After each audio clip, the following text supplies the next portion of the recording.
दोस्तों 7 मार्च को हमारा कक्षा 12वीं का हिंदी विषय का एमपी बोर्ड एग्जाम 26 का पेपर होने वाला है। ये लगातार मैं आपको तैयारी कराते जा रहा हूँ।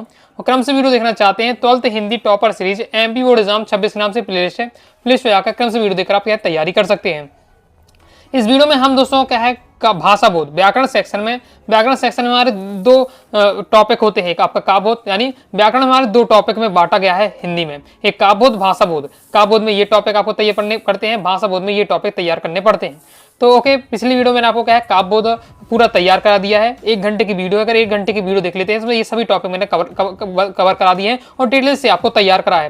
क्योंकि हमें हिंदी में टारगेट 80 में 80 है और 80 में 80 अगर आपको प्राप्त करना है तो कंप्लीट आपसे टॉपिक तैयार होने चाहिए, तभी आपसे पूरे वस्तुनिष्ठ बनेंगे और क्वेश्चन आंसर बनेंगे। फिर भी इंपॉर्टेंट अगर मैं क्वेश्चन आंसर बताता तो क्वेश्चन आंसर तो बन जाते, वस्तुनिष्ठ अगर थोड़ा बहुत भी घुमा दिया तो आपको यहाँ नंबर कट सकते हैं। अगर आपसे वहां नहीं बनेगा और आपके नंबर कट जाएंगे, तो मैं चाहता हूँ कि एक भी नंबर ना कटे, अच्छे से आप टॉपिक समझ लीजिए। और बहुत ज्यादा सिंपल टॉपिक है, बस आपको क्या है सुनना बस है। मेहनत मैं कर रहा हूँ, केवल आप वीडियो को ध्यान से देख लीजिएगा, सुन लीजिएगा, आपकी 80 से 90% तैयारी हो जाएगी। 10-15% जो आपकी तैयारी होगी वो आपको उदाहरण को लिख कर एक बार अपने से तरफ से प्रैक्टिस कर लीजिएगा, तो वो भी आपके तैयार हो जाएंगे। तो 1 घंटे की वीडियो देख लीजिएगा, काव्यबोध आपका तैयार हो जाएगा पूरा सेक्शन। इस वीडियो में हम भाषा बोध देखने वाले हैं। लगभग आपकी ये 1.5 घंटे की वीडियो रहने वाली है, 1 घंटे 30 मिनट की वीडियो होगी। इसका आप पूरा देख लीजिए, इसमें भी सभी टॉपिक आपको तैयार करा दूंगा। इसी क्रम में मैं टॉपिक आपको तैयार कराने वाला हूँ। सबसे पहले हम शब्द देखेंगे, जिसमें क्षेत्रीय तकनीक, नेपाल, शब्द शक्ति। अब शब्द शक्ति वाला टॉपिक तो मैंने आपको काव्यबोध में कवर करा दिया था। ओके, तो शब्द युग में देख लेंगे, वाक्य परिचय वाला टॉपिक देख लेंगे, वाक्य शुद्धिकरण, वाक्य परिवर्तन देख लेंगे। ओके, मुहावरे, लोकोक्ति, राष्ट्रभाषा, राजभाषा, भाव पल्लवन देख लेंगे। इसके साथ ही हम और देखने वाले हैं आपके संवाद लेखन। ओके, अब सार संक्षेपण की बात करें तो ये कमी आता है और आ भी जाता है। तो 6 लाइन आपको दी है, मान लीजिए 6 लाइन दी है, उसको आपको क्या शॉर्ट में करके 2 लाइन लिखनी पड़ती है। तो उसी में से आप क्या पढ़ गए 2 लाइन में आप लिख ही पाएंगे। और विज्ञापन लेखन आता ही नहीं है आपका। ओके, टॉपिक भले ही लेखन आता ही नहीं है, एग्जाम में देखने को नहीं मिलता है। अनुच्छेद लेखन आपको वही है जो हमने क्या निबंध लेखन में पढ़ा था, जो टॉपिक वही आपके यहाँ अनुच्छेद लेखन में थ्योरी में आपको लिख देना पड़ता है। निबंध में हम क्या करते हैं, जो हमारा निबंध में हमें क्या है पॉइंट वाइज पॉइंट लिखना पड़ता है, 6-7 पॉइंट बनाएंगे, उनके बारे में 2-2 लाइन लिखेंगे। अनुच्छेद लेखन में आपको क्या है 1 से 1.5 पेज थ्योरी में लिख देना पड़ता है। ओके, तो ये आपके रहने वाले हैं टॉपिक। तो हम क्या है इसी क्रम में एक टॉपिक में आपको तैयार कराते जाऊंगा। बस आपको क्या है मूवी की तरह क्या है पूरा ध्यान से देखते जाइएगा, तो 80 से 90% आपकी वीडियो को देखने के बाद तैयारी हो जाएगी। ओके, बस आपकी क्या 10 से 15% आपकी तैयारी रह जाएगी। तो 1-2 घंटे आप एक बार क्या है अपनी तरफ से पढ़ लीजिएगा, जो टॉपिक आपको डिफिकल्ट लगे उसको क्या है आपको एक बार रिवीजन कर लेना है। और उदाहरण वगैरह आपको तैयार नहीं हो रहा है या कोई भी टॉपिक आपको डिफिकल्ट लग रहा है तो आप क्या एक बार अपनी तरफ से भी देख लीजिएगा, तो आसानी से आपकी तैयारी हो जाएगी। नेक्स्ट वीडियो में मैं आपको बता दूंगा, इसके वस्तुनिष्ठ भी प्रैक्टिस करा दूंगा। तो चलिए हम देख लेते हैं बिना टाइम वेस्ट की।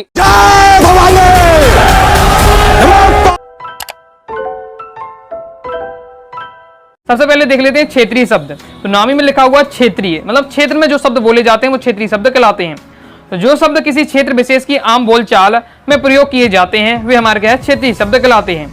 ऐसे शब्द उस क्षेत्र में ही बोले जाते हैं और वही के लोगों को इनकी जानकारी होती है।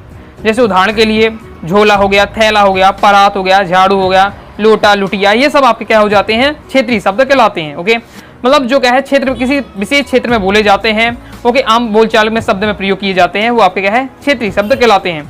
इसके बाद दोस्तों हम देख लेते हैं निपात शब्द क्या कहलाते हैं। तो निपात शब्द का एक हमारा क्या अव्यय है।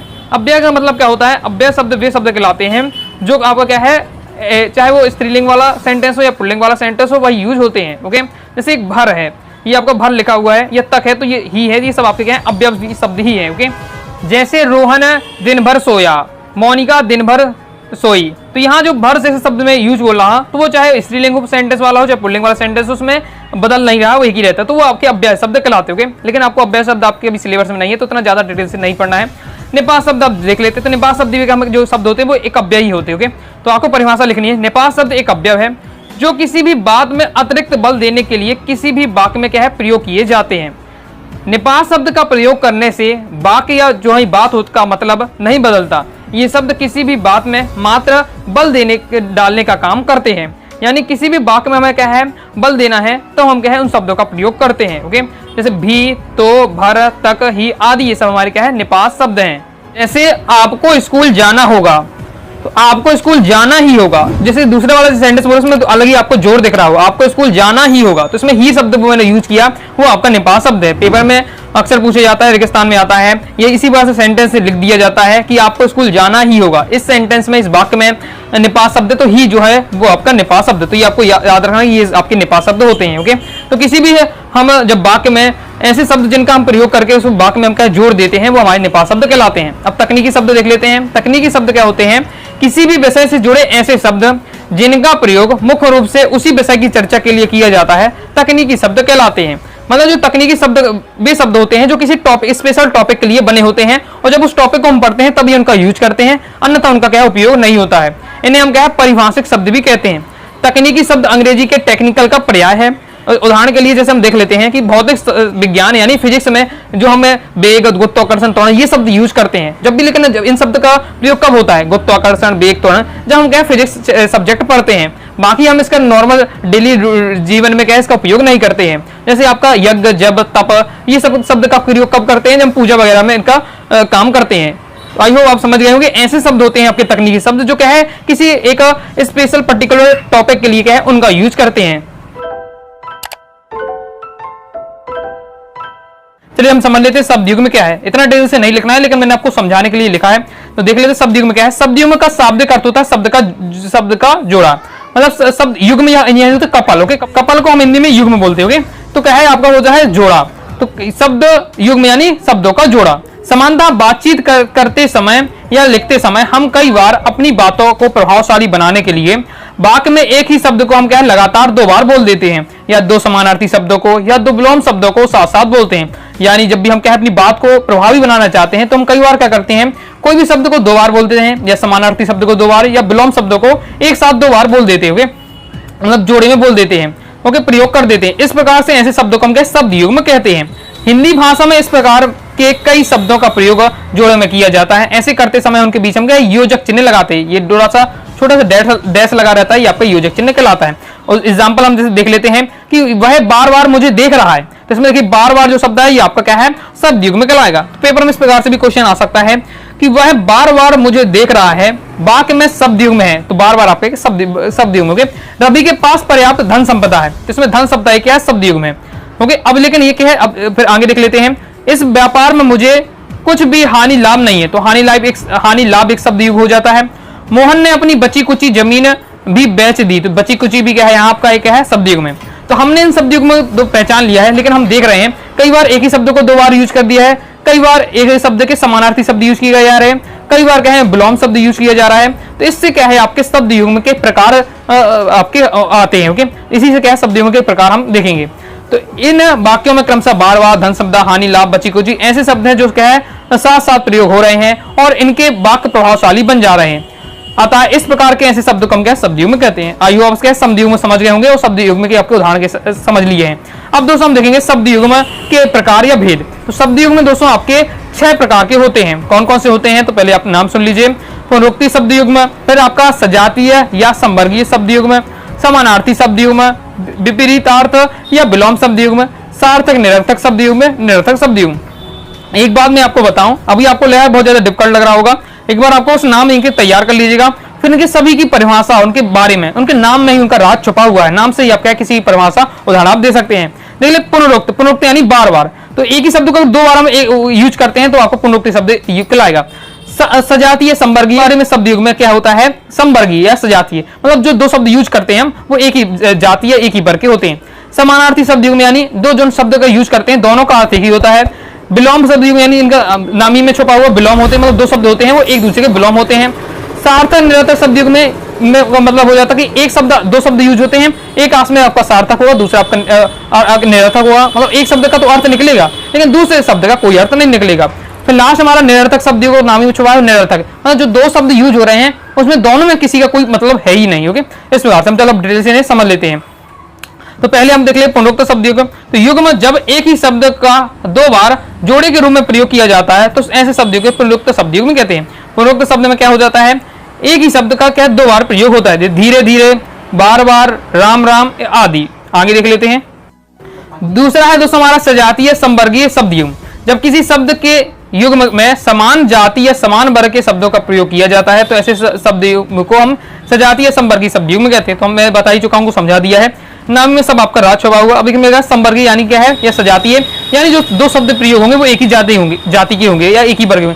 पशु पक्षी, ओके, तड़के सवेरे, नहाना धोना, दौड़ भाग भी एक ही जाति संबंध है, पढ़ाई लिखाई भी एक ही कैटेगरी से आता है। तो इस प्रकार से तो एक ही कैटेगरी से जो दो शब्द होते हैं वो आपके सजातीय समवर्गीय सभी युग्म में कहलाते हैं।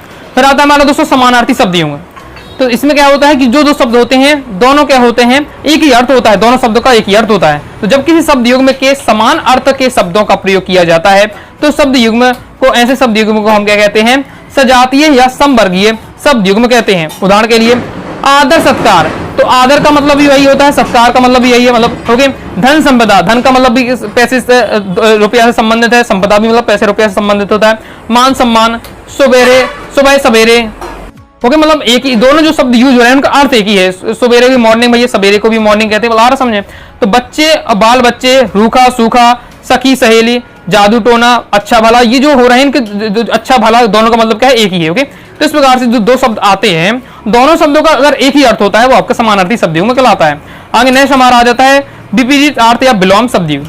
विलोम शब्द युग्म यानी जो दो शब्द आएंगे वो एक दूसरे के विलोम होंगे। तो जब किसी शब्द के युग्म में विलोम या विपरीत अर्थ के शब्दों का प्रयोग किया जाता है तो शब्द के ऐसे युग्म को हम क्या है, विपरीत अर्थ या विलोम शब्द युग्म कहते हैं। जैसे नया पुराना, या डैश लगाना है, नया पुराना, उठना बैठना, ऊपर नीचे, इधर उधर, सुबह शाम, एक दूसरे, देखिए जितने भी शब्द यहाँ युग्म हमें दिख रहे हैं सब एक दूसरे के क्या है, विलोम है। जैसे लाभ हानि, देव दानव, लेन देन, माता पिता, थोड़ा बहुत, सुबह शाम, इधर उधर, ऊपर नीचे, उठना बैठना, नया पुराना, दोनों इस शब्द युग्म में हम देख रहे हैं कि जो दो शब्द आ रहे हैं वो एक दूसरे के विलोम है। नेक्स्ट हमारा है सार्थक निरर्थक शब्द युग्म। तो नाम में इसमें छुपा हुआ राज सार्थक निरर्थक, यानी दो जो शब्द आएंगे एक शब्द युग्म में, दो शब्द होते हैं तो जो शब्द आएंगे उसमें एक का सार्थक होता है और एक आपका निरर्थक होता है। ओके, मतलब एक का अर्थ निकलेगा लेकिन दूसरे का कोई अर्थ निकलेगा नहीं, जो दो शब्द होंगे। तो जब किसी शब्द युग्म के शब्द के युग्म में सार्थक और निरर्थक शब्दों का छंदबद्ध युक्त शब्दों को हम क्या है, ऐसे शब्दों को हम क्या कहते हैं, सार्थक निरर्थक शब्द युग्म कहते हैं। जैसे दोस्तों आपका एग्जाम्पल के हम समझ लेते हैं, आर और पार। ओके, थैला वेला, तो अब इसमें जिस थैला वेला है, थैला का तो अर्थ होता है थैला मतलब अपना झोला हो जाता है, लेकिन बेला का कोई अर्थ नहीं है।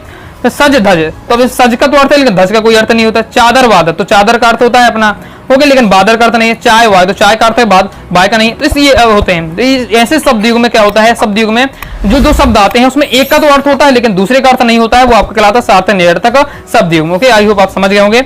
आगे नेक्स्ट और लास्ट हमारा आ जाता है निरर्थक शब्द युग में। निरर्थक शब्द युग में यानी नामी में छुपा हुआ निरर्थक, यानी जो शब्द युग में दो शब्द होंगे दोनों शब्दों का कोई अर्थ नहीं निकलेगा। जब किसी शब्द युग में निरर्थक शब्दों का प्रयोग किया जाता है तो ऐसे शब्द युग को हम क्या कहते हैं, निरर्थक शब्द युग कहा जाता है। अनाप शनाप, देखिए ये शब्दों को जो शब्द युग में इनका हम अपने वाक्यों में प्रयोग तो करते हैं, बोलचाल में इनका प्रयोग करते हैं, लेकिन जो इसमें दो शब्द होते हैं दोनों का कोई अर्थ निकलता ही नहीं है। ओके, ये कोई अर्थ एडजस्ट करता ही नहीं। अनाप शनाप, ना अनाप का मतलब है ना शनाप का कोई मतलब होता है। एरा गेरा, साठ गाठ, चट्टे बट्टे, ओके, खुसर फुसर, अंट संट, तो ये जो आपके शब्द यूज हो रहे हैं इनमें दोनों जो शब्द यूज हो रहे हैं इनका क्या है, कोई भी इनका अर्थ नहीं है। तो अभी आप समझ होंगे निरर्थक शब्द युग में क्या होता है। तो इस प्रकार से दोस्तों हमने क्या शब्द युग के बारे में देखा है। शब्द युग के दोस्तों आपके जो 6 प्रकार होते हैं उनको समझा है। तो वाक्य परिचय एवं प्रकार। ओके, तो सबसे पहले हमें क्या है, वाक्य का परिचय जानना है। तो वाक्य को पहले हम जान लेते हैं क्या होता है। तो वाक्य क्या होता है, शब्दों का व्यवस्थित रूप जिससे मनुष्य अपने विचारों का आदान प्रदान करता है उसे वाक्य कहते हैं। मतलब ऐसे वाक्यों का क्रम, ओके, क्रम, व्यवस्थित क्रम जिससे क्या है मनुष्य अपनी अपने बातें का आदान प्रदान करते हैं, अपने विचारों का आदान प्रदान करते हैं। जिस प्रकार से हम क्या है, मैं आपको सब बता रहा हूँ, आप समझ रहे हैं। तो ये आपको मैं वाक्य बोल रहा हूँ, ओके, तभी आप क्या है इस चीजों को समझ पा रहे हैं। एक सामान्य वाक्य क्रम से इसमें कर्ता होता है, कर्म होता है और क्रिया होती है। वाक्य मुख्यतः 2 अंग माने जाते हैं, एक उद्देश्य होता है, एक विधेय होता है। ओके, जिसके बारे में बात की जाए उसे उद्देश्य कहते हैं। जिसके टॉपिक में, इस वाक्य में जिसकी भी बात होती है उसे क्या उद्देश्य कहते हैं, और जो बात की जाए उसे क्या विधेय कहते हैं। ओके, उदाहरण के साथ थोड़ा हम समझ लेते हैं। ये थोड़ा मैं आपको टॉपिक, ये पेपर में नहीं आता। ओके, इसके आगे जो प्रकार आते हैं उससे संबंधित क्वेश्चन आपके बनते हैं। ये तो लेकिन आपकी वस्तुनिष्ठ से बन जाते हैं इनसे क्वेश्चन। ओके, तो हम इसलिए मैं आपको थोड़ा समझाने का प्रयास कर रहा हूँ। ओके, तो उदाहरण क्या देख लेते हैं कि सत्य की जीत होती है। तो यह एक वाक्य है क्योंकि इसका पूरा अर्थ निकलता है। मतलब जरूरी नहीं कि अगर हम क्या शब्दों को व्यवस्थित रूप से जमा दें तो आपका वाक्य कहलाएगा ही। वाक्य कहलाएगा तभी कहलाएगा जब हम क्या है शब्दों को व्यवस्थित रूप से क्रम से जमाएं और उसका कुछ अर्थ भी निकले। ओके, शब्दों को व्यवस्थित रूप से जमाने से एक वाक्य बन जाएगा। वाक्य वो तभी कहलाएगा जब उसका अर्थ निकले। यदि हमने क्या शब्दों को क्रम से जमा दिया, ओके, उठपटांग, और उसका अर्थ नहीं निकल रहा, तो वो आपका वाक्य नहीं कहलाएगा। उसका अर्थ भी निकलना पड़े चाहिए, तभी वो आपका वाक्य कहलाएगा। तो सत्य की जीत होती है, इससे कोई अर्थ निकल रहा है, तो ये आपका क्या हो जाएगा, वाक्य हो जाएगा। लेकिन सत्य की जीत है, जीत की सत्य है, तो इस प्रकार से अगर हम बोलते हैं, ओके, तो वो आपका वाक्य नहीं होगा, वो क्या होगा, वाक्यांश कहलाएगा, क्योंकि इसका क्या है, पूर्ण अर्थ नहीं निकल रहा है। वाक्यांश क्या होता है, तो वाक्य धन अंश, मतलब वाक्य का जो हिस्सा होता है, टुकड़ा होता है। कोई भी वाक्य होता है कई शब्दों से मिलकर बनता है। मान लीजिए कोई वाक्य 10 शब्दों से मिलकर बना है, उसमें मैंने 20 के 3 शब्द उठा लिए, ओके, तो वो आपका क्या है, वाक्यांश कहलाएगा वो। ओके, तो शब्दों का ऐसा समूह जिसका अर्थ तो निकलता है, परंतु पूरा अर्थ नहीं निकलता है, वाक्यांश कहलाता है। मतलब अर्थ निकलेगा, बहुत थोड़ा सा निकलेगा, पूरा अर्थ नहीं निकल पा रहा है कंप्लीट रूप से, वो आपका वाक्यांश कहलाता है। जैसे वृक्ष के नीचे, अब वृक्ष के नीचे मैंने बोला, तो क्या वृक्ष के नीचे क्या, वृक्ष के नीचे कोई बैठा हुआ है, वृक्ष के नीचे समोसे रखे हुए हैं, मतलब कुछ भी ऐसा कोई अर्थ सेंटेंस बोला, तो अगर वृक्ष के नीचे बस बोला तो उसका कोई अर्थ नहीं निकल रहा, क्योंकि इसलिए वो आपका वाक्यांश कहलाएगा। छत के ऊपर, इस प्रकार दरवाजे पर, तो ये पूरा सेंटेंस नहीं है, आपका क्या वाक्यांश कहलाएगा, क्योंकि इसका कोई क्या पूर्ण अर्थ नहीं निकल रहा। अब हम मेन पढ़ेंगे, ये आपने समझ लिया वाक्य का परिचय। अब वाक्य के भेद पकड़ते हैं। तो वाक्य के आपके क्या है, 2 प्रकार के भेद होते हैं, 2 भेद में बांटा गया है। एक तो आपको क्या है, वाक्य को पढ़ेंगे तो रचना के आधार पर वाक्य के भेद पढ़ेंगे, और क्या है, अर्थ के आधार पर वाक्य के भेद पढ़ेंगे। तो रचना के आधार पर दोस्तों आपकी वाक्य के भेद 3 होते हैं, और अर्थ के आधार पर वाक्य के भेद कितने होते हैं, 8 होते हैं। पेपर में ये क्वेश्चन हमेशा आता है, एमपी बोर्ड में ये क्या है, प्रीवियस ईयर में कई बार क्वेश्चन आ चुका है वस्तुनिष्ठ में, कि अर्थ के आधार पर वाक्य कितने प्रकार के होते हैं या कितने भेद होते हैं, तो 8 होते हैं। रचना के आधार पर वाक्य के भेद कितने होते हैं, तो 3 होते हैं। अगर दोस्तों कंफ्यूज हो जाते हैं तो मैं आपको बता देता हूं, जब हम अर्थ लिखते हैं, अर्थ, ओके, और 8 लिखते हैं, तो अर्थ से 8, मतलब अर्थ से 8 यानी आ से अर्थ और आ से 8, यानी अर्थ के आधार पर वाक्य कितने प्रकार के होते हैं, 8 प्रकार के होते हैं। रचना के आधार पर देखें तो रचना जब हम लिखते हैं, ओके, तो यहाँ 3 शब्द से हैं, तो रचना के आधार पर क्या है, 3 होते हैं, मतलब 3 अक्षरों से मिलकर बना है रचना। इस प्रकार से आप याद रखते हैं, अर्थ से 8, और रचना में 3 आपके वर्ण हैं, तो 3 आपके याद रख सकते हो। ओके, अब देख लेते हैं हम रचना के आधार पर वाक्य के भेद, फिर उसके बाद हम पढ़ेंगे अर्थ के आधार पर वाक्य भेद। तो रचना के आधार पर दोस्तों क्या है, वाक्य के जो आपके भेद होते हैं, वाक्य प्रकार होते हैं, 3 प्रकार के होते हैं। एक सरल वाक्य होता है, फिर संयुक्त वाक्य होता है, फिर मिश्र वाक्य होता है। क्रम से हम समझ लेते हैं। पहले हम देखते हैं सरल वाक्य। सरल वाक्य को क्या है, साधारण वाक्य भी कहते हैं। नामी में है, ये बहुत ज्यादा सरल वाक्य यानी बहुत ज्यादा सिंपल रहता है। ओके, तो सरल वाक्य में केवल एक उद्देश्य के साथ साथ केवल एक विधेय होता है, सरल वाक्य कहलाता है। इन वाक्यों को क्या है, एक ही क्रिया होती है। सरल वाक्य में केवल एक ही कर्ता होता है, एक ही क्रिया होती है, और ये बहुत ज्यादा छोटा होता है, सिंपल होता है। ओके, मतलब एक ही पूरा वाक्य रहेगा, इसमें कई सारे वाक्य नहीं मिलेंगे आपको। श्यामू स्कूल जाता है, मुकेश पढ़ता है, राकेश ने भोजन किया। तो जैसे हम इस सेंटेंस में देखते हैं, जैसे राकेश ने भोजन किया, तो इसमें केवल एक ही करता है, राकेश ही करता है, उसने एक ही क्रिया है, भोजन करना एक क्रिया है। तो एक करता एक क्रिया होती है जिस वाक्य में, वो आपका साधारण वाक्य कहलाता है, सरल वाक्य कहलाता है। और यह सभी स्टूडेंट, लगभग सभी स्टूडेंट क्या है, साधारण वाक्य को तुरंत पहचान जाते हैं, कुछ इनमें ज्यादा डिफिकल्ट नहीं है। मेन इसके बाद आते हैं संयुक्त वाक्य और मिश्र वाक्य। इनमें सबसे ज्यादा कंफ्यूजन उत्पन्न होती है, तो उसको मैं इसमें वीडियो में दूर करने का प्रयास करूंगा। ओके, तो ध्यान से सुनिएगा। तो संयुक्त वाक्य देख लेते हैं हम। तो संयुक्त वाक्य में क्या होता है, देखिए नाम ही है संयुक्त वाक्य मिश्र वाक्य, यानी इसमें क्या होता है, संयुक्त वाक्य यानी इसमें आपके क्या है, जो भी आपका जो वाक्य होगा उसमें दो या दो से अधिक वाक्य से मिलकर बनेगा। मिश्र वाक्य भी आपके 2 या 2 से अधिक वाक्यों से मिलकर बनेगा। लेकिन हम कैसे पहचाने कौन सा वाक्य संयुक्त वाक्य है, कौन सा वाक्य मिश्र वाक्य है? ये पेपर में ऑब्जेक्ट में भी आता है कि आपको लिख दिया जाए, जैसे मोहन आया और सो गया, ये दिया गया वाक्य कौन सा वाक्य है, मिश्र वाक्य, संयुक्त वाक्य, सरल वाक्य। तो हम तुरंत पहचान जाए कि भैया इसमें क्या है, ये 2 सेंटेंस है, मोहन आया और सो गया, 2 सेंटेंस मतलब 2 वाक्य हैं, तो ये आपका सरल वाक्य तो नहीं है। लेकिन कंफ्यूजन कहाँ आ जाती है विद्यार्थियों को कि ये संयुक्त वाक्य है कि मिश्र वाक्य। तो इसे हम समझते हैं। संयुक्त वाक्य में क्या है, 2 या 2 से ज्यादा सरल वाक्यों को योजक शब्दों के द्वारा जोड़ने पर क्या है वाक्य बनता है, वो आपका संयुक्त वाक्य कहलाता है। मतलब हम क्या करते हैं, संयुक्त वाक्य में 2 सरल वाक्य उठाते हैं, 2 वाक्यों को उठाकर जोड़ देते हैं, किसके द्वारा, योजक शब्दों के द्वारा जोड़ देते हैं। ओके, इंग्लिश में क्या है, कंजक्शन के द्वारा जोड़ देते हैं, तो आपका संयुक्त वाक्य बन जाता है। ओके, उस संयुक्त वाक्य को अगर हम क्या है विभाजित करते हैं, तोड़ते हैं, तो पुनः क्या है, एक सरल वाक्य मिल जाते हैं। ओके, उदाहरण के लिए हम देख लेते हैं, मोहन आया और सो गया। तो यहाँ मोहन आया एक वाक्य हो जाता है, सो गया दूसरा वाक्य हो जाता है। इन दोनों को क्या है और के माध्यम से जोड़ के क्या है संयुक्त वाक्य बनाया गया। मैंने परीक्षा की पूरी तैयारी की परंतु फेल हो गया। या तो मैं उसे अखाड़े में पछाड़ूंगा या अखाड़े में उतरना ही छोड़ दूंगा। आज मुझे बहुत काम है इसलिए मैं तुमसे मिलने नहीं आ सकता। आगे इसके बाद हम थोड़ा मिश्र वाक्य पढ़ लेते हैं, फिर मैं दोस्तों आपको ट्रिक बताऊंगा कैसे आपको पहचानना है और कैसे आपको क्या है इनका कन्वर्ट करना पड़ता है। ये तो मैंने सिंपल भाषा में दिया हुआ है, बाकी मैं आपको आगे समझा दूंगा। अब मिश्र वाक्य को देख लेते हैं। मिश्र वाक्य में क्या होता है, जिन वाक्यों में एक प्रधान या एक मुख्य वाक्य होता है और इस प्रधान वाक्य आश्रित वाक्य एक या अधिक वाक्य होते हैं, ओके, ये आपका कहलाता है। और यह प्रधान वाक्य होता है अन्य वाक्य से सभी से आपस में कि जो कि इतना इधर उधर जब कितना जब तब जैसा वैसा आदि शब्दों से जुड़े होते हैं मिश्र वाक्य कहलाते हैं। ओके, जैसे हम यहाँ आपको देख लेते हैं, इन वाक्यों में क्या है एक मुख्य उद्देश्य और विधेयक होते हैं और एक से ज्यादा क्या क्रियाएं होती हैं। जैसे उदाहरण के लिए, जैसे ही उसने दवा पी वह सो गया, यदि परिश्रम करोगे तो उत्तीर्ण हो जाओगे, मैं जानता हूं कि तुम्हारे अक्षर अच्छे नहीं बनते। तो इस प्रकार से आपके हो जाते हैं मिश्र वाक्य। उदाहरण देख लिए, परिभाषा तो आपके पेपर में से आता नहीं है, मैंने आपके पेपर में कहां से क्वेश्चन आता है उसे हम देख लेते हैं। तो पेपर में एक तो आता है पहचानने के लिए, वस्तुनिष्ठ में आ जाता है, कोई भी आपको इस प्रकार से सेंटेंस दी जाएगा, ये कौन सा वाक्य है, सरल वाक्य एक है कि संयुक्त वाक्य, मिश्र वाक्य। सरल वाक्य तो हम पहचान जाते हैं, कोई दिक्कत नहीं है। दिक्कत आती है मिश्र वाक्य संयुक्त वाक्य में, ओके, क्योंकि दोनों में क्या है दो सेंटेंस से मिलकर बनते हैं और एक से लगते हैं, तो हम हमेशा क्या है कंफ्यूज हो जाते हैं। ओके, कैसे पहचानना है इसको हम जान लेते हैं। या पेपर में दूसरा प्रकार से क्वेश्चन आता है कि सरल वाक्य आपको दे दिया जाएगा, उसको क्या है मिश्र वाक्य में बदलो, मिश्र वाक्य आपको दे दिया जाए सरल वाक्य में बदलो। एमपी बोर्ड में ये अक्सर क्वेश्चन आता है, 3 नंबर में आपके यहाँ के भाषा बोध से आना है, तो आपसे ये क्वेश्चन बन जाते हैं। ओके, कि आपको सेंटेंस दे दिया जाए सरल वाक्य का और कहा जाए संयुक्त वाक्य बनाओ, संयुक्त वाक्य से मिश्रित वाक्य बनाओ, इस प्रकार से क्वेश्चन आते हैं। मैं आपको ट्रिक बता रहा हूँ, बस उसको आपको सबसे ज्यादा मेहनत करनी है। इस जो चीज मैंने आपको बताया वीडियो को देखकर आप समझे गए होंगे, लेकिन मेहनत आपको इस ट्रिक पर थोड़ा करना है। ओके, हम देख लेते हैं संयुक्त वाक्य की पहचान क्या होती है और मिश्र वाक्य की पहचान क्या होती है। यदि पहचानने के लिए आए तो आपको ये टॉपिक याद करना, संयुक्त वाक्य में आपको ये शब्द मिलेंगे, कंजक्शन में जोड़ा जाता है, मिश्र वाक्य में आपको ये शब्द मिलेंगे। एक बार अच्छे से 2-3 बार पढ़ना है, थोड़ा समझने का प्रयास करिएगा, याद करिएगा। ओके, तो आप क्या है फिर कन्वर्ट करना भी सीख जाएंगे, पहचानना भी सीख जाएंगे। संयुक्त वाक्य में और, तथा, एवं, या, अथवा, परंतु, इसलिए, तो, अतः ये शब्द मिलते हैं। तो हम अगर ये शब्द अगर बीच में मिलते हैं तो हम जाएंगे वो संयुक्त वाक्य।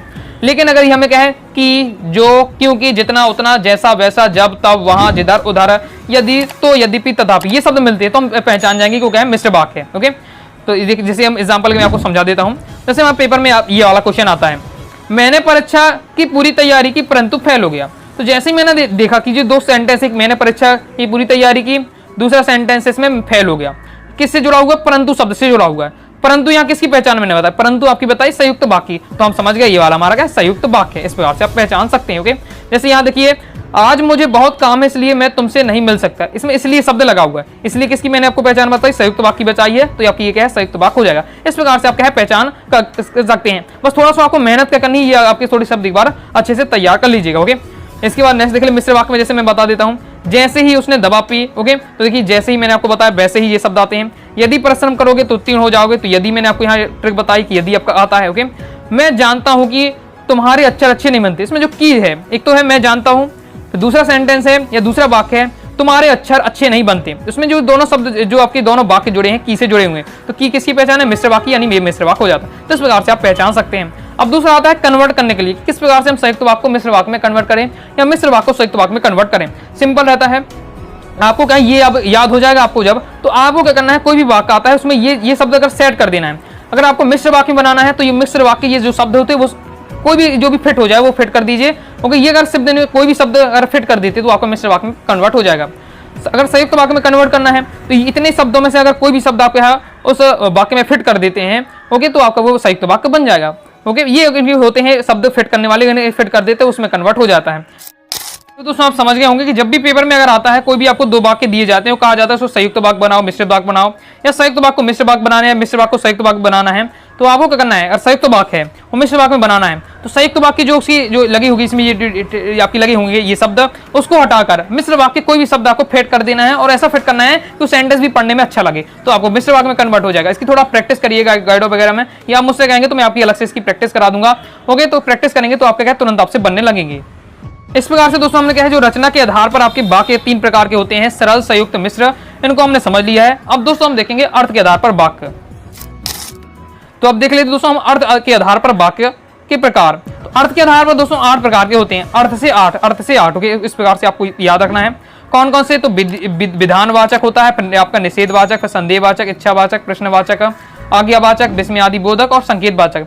तो अर्थ के आधार पर ये 8 प्रकार के होते हैं। क्रम से हम एक पढ़ेंगे। ओके, ये बिल्कुल आसान रहते हैं। ओके, एक लाइन में आपको मैं समझाते जा रहा हूँ। तो विधानवाचक वाक्य देख लेते हैं। तो वह वाक्य जिससे हमें किसी प्रकार की जानकारी प्राप्त होती है उसे विधानवाचक वाक्य कहते हैं। मतलब ऐसा कोई भी सरल वाक्य होता है, विधानवाचक यानी सरल वाक्य, सरल वाक्य हो और उससे हमें क्या है कोई भी जानकारी प्राप्त हो तो हमारा क्या है वो विधानवाचक वाक्य कहलाएगा। भारत एक देश है, ठीक है, आपका एक सरल वाक्य है जिससे हमें जानकारी हो रही कि भारत जो है वो क्या है एक कंट्री, एक देश है।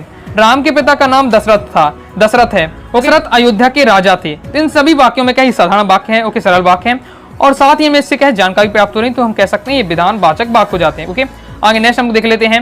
नेक्स्ट अब हम दोस्तों पढ़ेंगे प्रश्नवाचक वाक्य। तो नाम में भी पता हुआ है, मतलब आपको क्या है इंट्रोगेटिव वाले सेंटेंस रहते हैं। प्रश्नवाचक यानी क्वेश्चन पूछा जाता है, तो वह वाक्य जिसके द्वारा किसी प्रकार का प्रश्न किया जाए प्रश्नवाचक वाक्य कहलाता है। अकबर किसका पुत्र था? राम के पिता कौन थे? राजा जनक कहाँ के राजा थे? राम के भाई का क्या नाम था? तो इन सभी सेंटेंस में क्या है प्रश्न किया जा रहा है तो प्रश्नवाचक वाक्य हो जाता है। इसके बाद आ जाता है निषेधवाचक वाक्य। निषेधवाचक वाक्य यानी उसमें क्या है नहीं वाला सेंस हमें आता है। ओके, किसी कार्य के न होने का भाव प्रकट होता है वो आपका निषेधवाचक वाक्य कहलाता है। तो जिन वाक्यों से किसी कार्य के न होने का भाव प्रकट होता है वो आपका निषेधवाचक वाक्य कहलाता है। जैसे मैंने दूध नहीं पिया, मैंने खाना नहीं खाया, सीता स्कूल नहीं गई, उसने आज पढ़ाई नहीं की। ओके, सभी में नहीं नहीं शब्द लगता है। ओके, मुझे ज्यादा डिटेल से समझाने की आवश्यकता नहीं है, आप समझ रहे होंगे। इसके बाद नेक्स्ट हमारा आ जाता है आज्ञावाचक वाक्य। आज्ञावाचक यानी हम क्या है आज्ञा किसी देते हैं, ओके, या किसी से निवेदन करते हैं तो वह सब आपके आज्ञावाचक में चले जाते हैं। तो वह वाक्य जिसके द्वारा किसी प्रकार की आज्ञा दी जाती है, प्रार्थना की जाती है, वह आपका विधि सूचक या आज्ञावाचक वाक्य कहलाता है। जैसे उदाहरण के लिए हम देख लेते हैं, कृपया बैठ जाइए, कृपया शांति बनाए रखिए। तो हम क्या है किसी को आज्ञा दे रहे हैं, निवेदन कर रहे हैं, मेरे लिए पानी लाओ। जब हम इसमें क्या है ये सब आपके वाक्य हो जा रहे हैं आज्ञावाचक में जाएंगे। आज्ञा करें किसी को दें या हम उससे प्रार्थना करें वो सब आपके आज्ञावाचक में जाएंगे।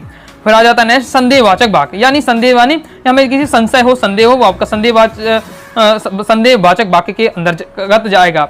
जिन वाक्यों में संदेह का बोध होता है उन्हें हम क्या संदेहवाचक वाक्य कहते हैं। जैसे क्या वह यहाँ आ गया, यानी हमें संदेह है कि फिक्स नहीं कि आ गया कि नहीं आ गया, मैं पूछ रहा हूँ कि मुझे संदेह है। क्या उसने काम कर लिया? क्या आप बाजार से आ गए? क्या आज आपने होमवर्क नहीं किया? तो इसमें हमें जिस एक संदेह का बोध हो रहा है सभी आपके सेंटेंस में, वाक्यों में, इसलिए हमें आपका है संदेहवाचक वाक्य हो जाएगा।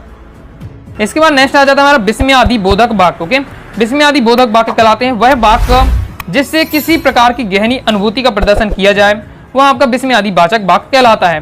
गहरी अनुभूति का हो, ऐसे कुछ शब्द होते हैं जिससे हमें क्या है अपने अंदर की भावना, अपनी फीलिंग बताते हैं। ओके, कुछ आपके शब्द होते हैं अच्छे के लिए होते हैं, कुछ बुरे के लिए होते हैं। जैसे आहा कितना सुंदर उपवन है, तो इसमें जो आहा शब्द की यूज किया है इससे हमें क्या है मन इससे समझ में आता है शब्द से कि जो व्यक्ति बोल रहा है आहा कितना सुंदर उपवन है, इससे उसका है उसको अच्छे उसका फीलिंग क्या है अच्छी इसके प्रति। ओके, ओ कितनी ठंडी रात है, बल्ले बल्ले हम क्या है जीत गए। तो इसमें जो आपका बल्ले है तो इस प्रकार से क्या है इसमें खुशी का बोध हो रहा है। ओके, हाय वह फेल हो गया, तो इसमें मैं बोला तो उसमें क्या है उसको दुख का प्रकट हो रहा है। ओके, या इस प्रकार से ये आपके जो शब्द होते हैं ये आपके विस्मयादि शब्द होते हैं। ओके, आगे देख लेते हैं, मतलब ये विस्मयादि सारे जो शब्द लगे रहते हैं वो आपके विस्मयादि वाचक वाक्य में जाते हैं। ओके, इच्छावाचक वाक्य यानी किसी की इच्छा का जब प्रकट होती है वह हमें या आकांक्षा आशीर्वाद प्रकट होता है, वह हमें इच्छावाचक वाक्य होता है। तो जिन वाक्यों में किसी इच्छा आकांक्षा या आशीर्वाद का बोध होता है वह इच्छावाचक वाक्य होता है।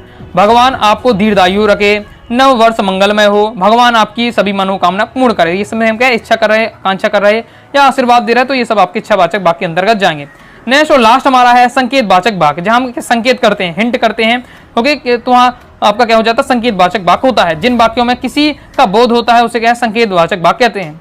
राम का मकान उधर है, तो हम इशारा कर रहे हैं राम का मकान उधर है, संकेत कर रहे हैं सोनू उधर रहता है। ओके, श्याम इधर आ रहा है, तो ये सब आपके क्या हो जाएंगे संकेतवाचक वाक्य हो जाएंगे, क्योंकि इसमें हम क्या इशारा करके बता रहे हैं, फीलिंग आ रही है वो आपकी। ओके, संकेत वाली, इसलिए आपके संकेतवाचक वाक्य के अंतर्गत आएंगे। इस प्रकार से दोस्तों मैंने आपको अर्थ के आधार पर जो 8 प्रकार के वाक्य होते हैं उसको भी मैंने आपको समझा दिया है। तो इस प्रकार से दोस्तों हमने वाक्य का परिचय देखा, बाकी जो प्रकार होते हैं रचना के आधार पर, अर्थ के आधार पर, वो भी मैंने आपको समझा दिए हैं। आई होप आपको समझ में आया होगा। वाक्य शुद्धिकरण किस प्रकार से आपके पेपर में आता है वह हम देखेंगे, और उनका किस प्रकार से आपको शुद्ध करना पड़ेगा वो भी हम इस वीडियो में देखने वाले हैं।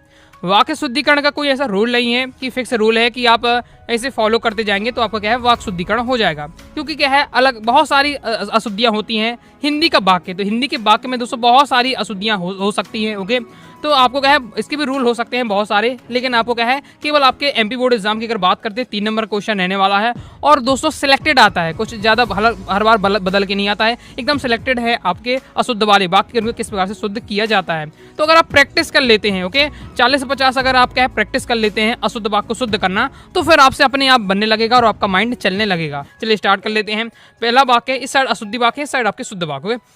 उसने 4 कलम पेंसिलें खरीदी। उसने 4 कलम 4 पेंसिलें खरीदी। तो आपको यहाँ देखिए 2 बात है, और एक 4 कलम की और 4 पेंसिल की, तो और आना चाहिए। ओके, तो उसने 4 कलम और 4 पेंसिलें खरीदी, ये आपका क्या है शुद्ध वाक्य हो जाएगा। अशुद्ध वाक्य है हमारा, उसने मेरे को कुछ नहीं कहा। उसने मेरे को कुछ नहीं कहा, तो उसने मुझे कुछ नहीं कहा। उसने मेरे को कुछ नहीं कहा, तो ये बोलने में ही अच्छा नहीं लगता। ओके, उसने मुझे कुछ नहीं कहा, ये आपका होगा। आपका भवदी है।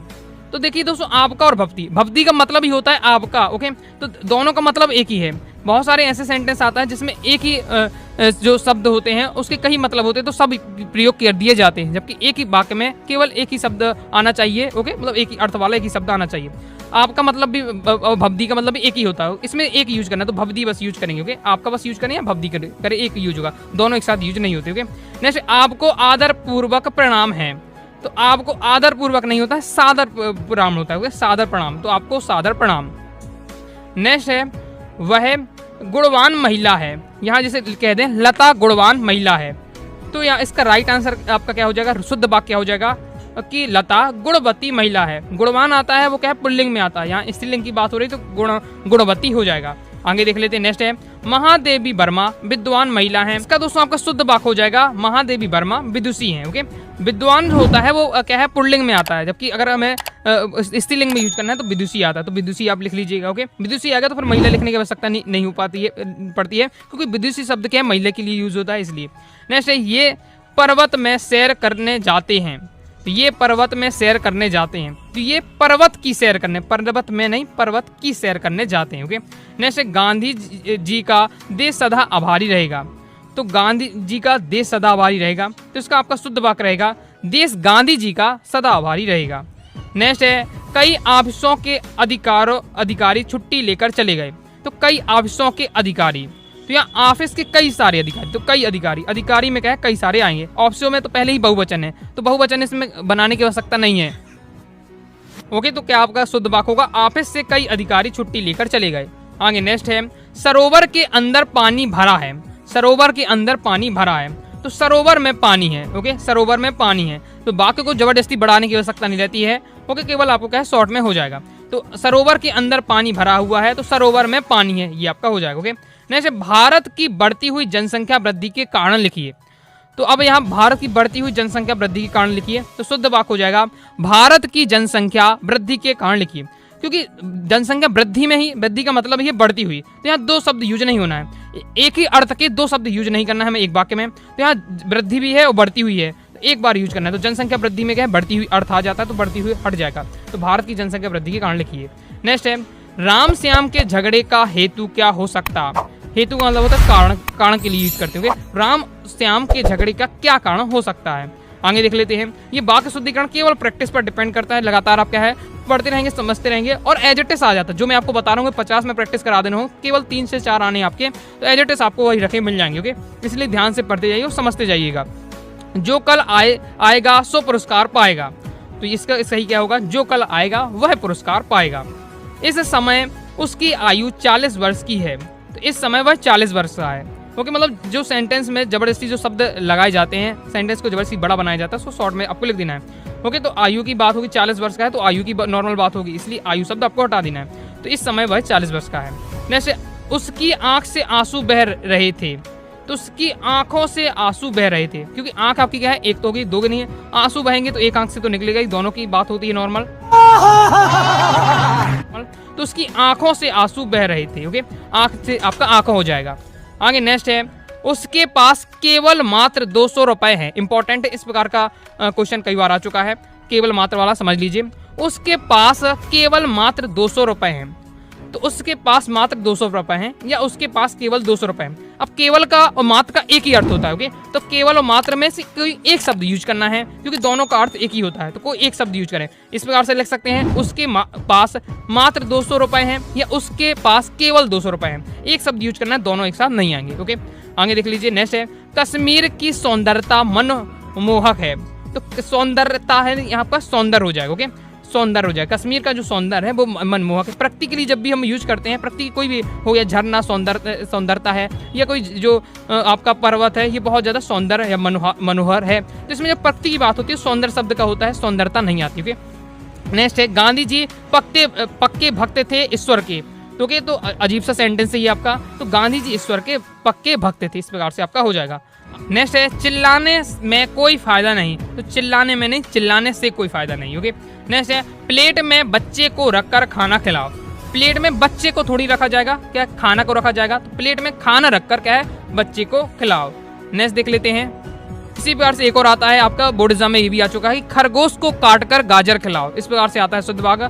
तो क्या है, खरगोश को गाजर काट कर खिलाओ। खरगोश को नहीं काटा जाएगा, गाजर को काटा जाएगा। ओके, तो इस प्रकार से आता है आपका, खरगोश को काटकर गाजर खिलाओ। शुद्ध वाक्य बनेगा कि खरगोश को गाजर काट कर खिलाओ। ओके, नेक्स्ट है, गुरु के ऊपर श्रद्धा रखनी चाहिए। तो गुरु के ऊपर श्रद्धा नहीं रखनी है, गुरु के प्रति श्रद्धा रखनी। ओके, तो गुरु के प्रति श्रद्धा रखनी चाहिए। नेक्स्ट है, मैंने मंत्री जी को एक फूलों की माला पहनाई। ये भी क्या है, प्रीवियस ईयर में कई बार आ चुका है। तो क्या मैंने मंत्री जी को एक फूल की माला नहीं होती है, फूलों की एक माला होती है। ओके, यहाँ आपको शुद्ध करना है। तो मैंने मंत्री जी को फूलों की एक माला पहनाई। एक फूल की माला नहीं होती है, फूलों की एक माला होती है। ओके, नेक्स्ट दोस्तों हमारा, बंदूक एक उपयोगी अस्त्र है। इस प्रकार से आपका शुद्ध में वाक्य में आएगा। तो बंदूक आपका एक उपयोगी अस्त्र है, जबकि शुद्ध वाक्य क्या हो जाएगा कि बंदूक एक उपयोगी शस्त्र है। ओके, अब थोड़ा आपको समझने, इस विद्यार्थियों को अस्त्र और शस्त्र के बारे में डिफरेंस नहीं पता, उनके लिए बहुत ज़्यादा कन्फ्यूजन वाला हो जाएगा। चलिए मैं आपको समझा देता हूँ, ध्यान से एक बार सुन लीजिए। ओके, अस्त्र और शस्त्र क्या है, अलग अलग चीज़ होती हैं। अस्त्र क्या होते हैं, पहले हम उनकी बात करते हैं। तो अस्त्र वे होते हैं जिन्हें हम क्या है, जिन्हें हम फेंक कर मारते हैं। जैसे हमने गोला लिया, ओके, गोला लिया और किसी को फेंक कर मारा, तो मेरे लिए जो गोला है वो क्या कहलाएगा, अस्त्र कहलाएगा। मतलब जो चीज़ हम फेंक दें वो मेरे पास ना आए। जैसे लाठी है, लाठी को मैं अगर फेंक के मारा हूँ तो क्या है, आपका अस्त्र कहलाएगा। तो जो चीज़ आपके फेंक कर मारी जाते हैं, जैसे भाला हो जाता है, भाला अगर मैंने किसी को फेंक कर मारा तो वो आपका अस्त्र आएगा। भाला क्या है, आपका अस्त्र है। मतलब जो फेंक कर मारे जाते हैं और जो फेंक रहा है उसके पास ना रहे, वो जाकर दूसरे के पास गिरे, तो वो आपका अस्त्र होता है। शस्त्र क्या होता है कि चलाने के बाद वो मेरे ही पास रहे। जैसे आपका धनुष हो गया, धनुष में जब तीर चलाएंगे तो धनुष तो केवल आपके पास है ही। इस प्रकार से बंदूक भी है, तो बंदूक भी जब चलाते हैं तो गोली चली जाती है, लेकिन बंदूक तो आपके हाथ ही में रहती है। तो जो आपके पास ही रहे आए वो आपका कहलाता है, शस्त्र कहलाता है। जैसे लाठी है, जैसे तो लाठी को अगर हम क्या है, किसी को फेंक कर मार रहे हैं तो वो हमारा क्या, अस्त्र कहलाएगा। लेकिन अगर लाठी को हम पकड़े किसी को मार रहे हैं, अगर अपने हाथ में ही लाठी और मार रहे हैं, तो वो आपका शस्त्र कहलाता है। बहुत ज़्यादा इसमें डिफरेंस रहता है। आई होप समझ गए होंगे। यहाँ बंदूक आपका एक शस्त्र होता है, क्योंकि बंदूक को जब चलाते हैं तो जो या राइफल होती है तो वो हमारे हाथ में ही रहती है। भले गोली चली जाती है लेकिन हाथ में तो बंदूक रही आती है, इसलिए वो आपको शस्त्र की कैटेगरी में आता है। ओके, लेकिन आपके पेपर में किस प्रकार से आ सकता है, बंदूक एक उपयोगी अस्त्र है, तो अस्त्र की जगह आपको शस्त्र कर लेना। ओके, नेक्स्ट है हमारा, हमारे विद्यालय में विद्वान महिला प्रचार आई। तो जो प्रचार क्या है, प्रिंसिपल को कहा जाता है। ओके, तो महिला के लिए प्रचार्य कहा जाता है, प्रचार्य, तो आपको यहाँ प्रचार्य कर दिया। और विद्वान का जो आपका पुल्लिंग शब्द है विद्वान, स्त्रीलिंग होता है विदुषी। ओके, महादेवी बरवाला जो अभी सेंटेंस आया था उसमें बताया था।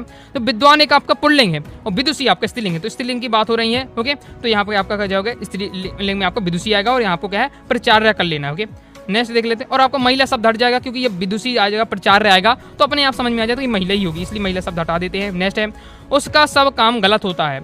तो उसके सब काम क्या है, गलत होते हैं। नेक्स्ट है, वे बड़े कपड़े के व्यापारी हैं। तो बड़े कपड़े की नहीं, वे कपड़े के बड़े व्यापारी। ओके, कपड़े के बड़े व्यापारी हैं। नेक्स्ट, रामचरितमानस सबसे श्रेष्ठतम ग्रंथ है। तो इसमें अब देखिए सबसे और श्रेष्ठतम दो शब्द आ गए। ओके, तो सबसे हट जाएगा, मतलब सब श्रेष्ठम हम कह देते कि आप श्रेष्ठम है, तो मतलब सबसे ज्यादा की बात हो रही है। तो रामचरितमानस श्रेष्ठतम ग्रंथ है।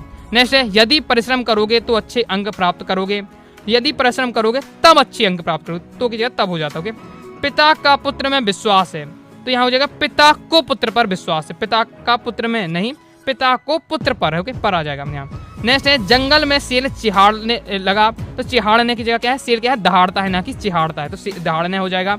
नेक्स्ट है, वह खाना खाकर के जाएगा। तो वह खाना खाकर जाएगा। नेक्स्ट देख लेते हैं। वो किसमें बस के आपका हट जाता है, वह खाना खाकर के जाएगा, या वह खाना खाकर जाएगा, डायरेक्ट इस प्रकार से हो जाएगा।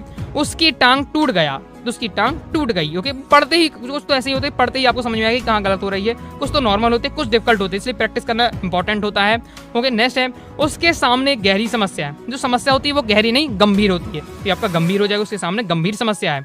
वह प्रतिदिन सवेरे के समय पढ़ता है, तो वह प्रतिदिन क्या है, सुबह पढ़ता है। ओके, नेक्स्ट है वह संतान को लेकर दुखी है, तो संतान को लेकर नहीं, संतान के कारण दुखी होता है। ओके, तो कारण दुखी हो जाएगा। नेक्स्ट है लक्ष्मीबाई एक तेजस्वी नारी थी। ओके, तो तेजस्वी नारी थी। अब जो तेजस्वी शब्द आता है वो आपका पुल्लिंग में आता है, लेकिन लक्ष्मीबाई तो स्त्रीलिंग में आती है। ओके, इसलिए आपको क्या है, लक्ष्मीबाई में एक तेजस्विनी होगा, लक्ष्मीबाई एक तेजस्विनी नारी थी। ओके, नेक्स्ट है मेरी अंक सूची गुम हो गई है, तो मेरी अंक सूची गुम हो जाएगा, आपका ये हो जाएगा। बस इसमें क्या है, थोड़ा सा आपको क्या है, अंक सूची एक साथ आता है, जबकि यहाँ अलग अलग दिया हुआ, इसलिए हो जाता है। ओके, आगे देख लेते हैं। कई बार क्या है, शुद्ध अशुद्ध वाक्य में भी ये होता है, शब्द को ही गलत लिख दिया जाता है। ओके, तो शब्द आपको सुधार लेना पड़ता है। इस प्रकार से कंप्लीट हो जाता है। अभी मैंने और भी कुछ आपके लिए हैं, उनको भी देख लेते हैं। मैंने दोस्तों हर प्रकार के क्वेश्चन कवर किए जो प्रीवियस ईयर में आ चुके हैं, जिस टाइप के आ चुके हैं, जिस प्रकार के आने की संभावना, ताकि दोस्तों इस वीडियो के जितने बताए हैं इन्हीं में से आपको एज इट इज दोस्तों आपको पेपर में देखने को मिल जाएंगे। क्या बात है सर, क्या बात है। ओके, तो ये देख लेते हैं। यही घी की शुद्ध दुकान है, तो ये देखिए दुकान क्या शुद्ध नहीं होती, घी शुद्ध होता है, तो यही शुद्ध घी की दुकान है। नेक्स्ट है वायु शीतल चल रही है, तो जो वायु शीतल चल रही है, तो जो वायु होती है वो चलती नहीं है, वो क्या है, बहती है। वायु क्या है, चलती नहीं है, बहती है, तो आपका क्या है, वायु शीतल बह रही है। नेक्स्ट है वे गुनगुने गर्म पानी से स्नान करते हैं, तो अब गुनगुने शब्द भी आ गया, गर्म भी शब्द भी आ गया। ओके, तो आपका केवल गुनगुना बस रहेगा, गर्म हट जाएगा। तो वे गुनगुने, अब गर्म शब्द, अब गुनगुने और गर्म में एक आएगा, लेकिन गुनगुना यूज करेंगे क्योंकि गर्म पानी से नहीं, गुनगुने पानी से नहाता है। ओके, खौलते पानी से कोई भी नहीं नहाएगा, गुनगुने पानी से नहाता है। ओके, तो वे गुनगुने पानी से स्नान करते हैं। नेक्स्ट है मुझे मेरा काम करने दो, मुझे मेरा काम करने दो, तो मुझे काम करने दो। ओके, अब मेरा काम किया, मुझे काम करने दो डायरेक्ट। नेक्स्ट है उसे व्यापार में हानि होने की आशा है, तो आशा नहीं आशंका होनी है। आशंका यानी हो भी सकता है, नहीं हो सकता है। ओके, जो डर रहता है होने या ना होने की, वो आपका आशंका कहलाती है। तो आशंका आ सकती है, आशंका हो जाएगा।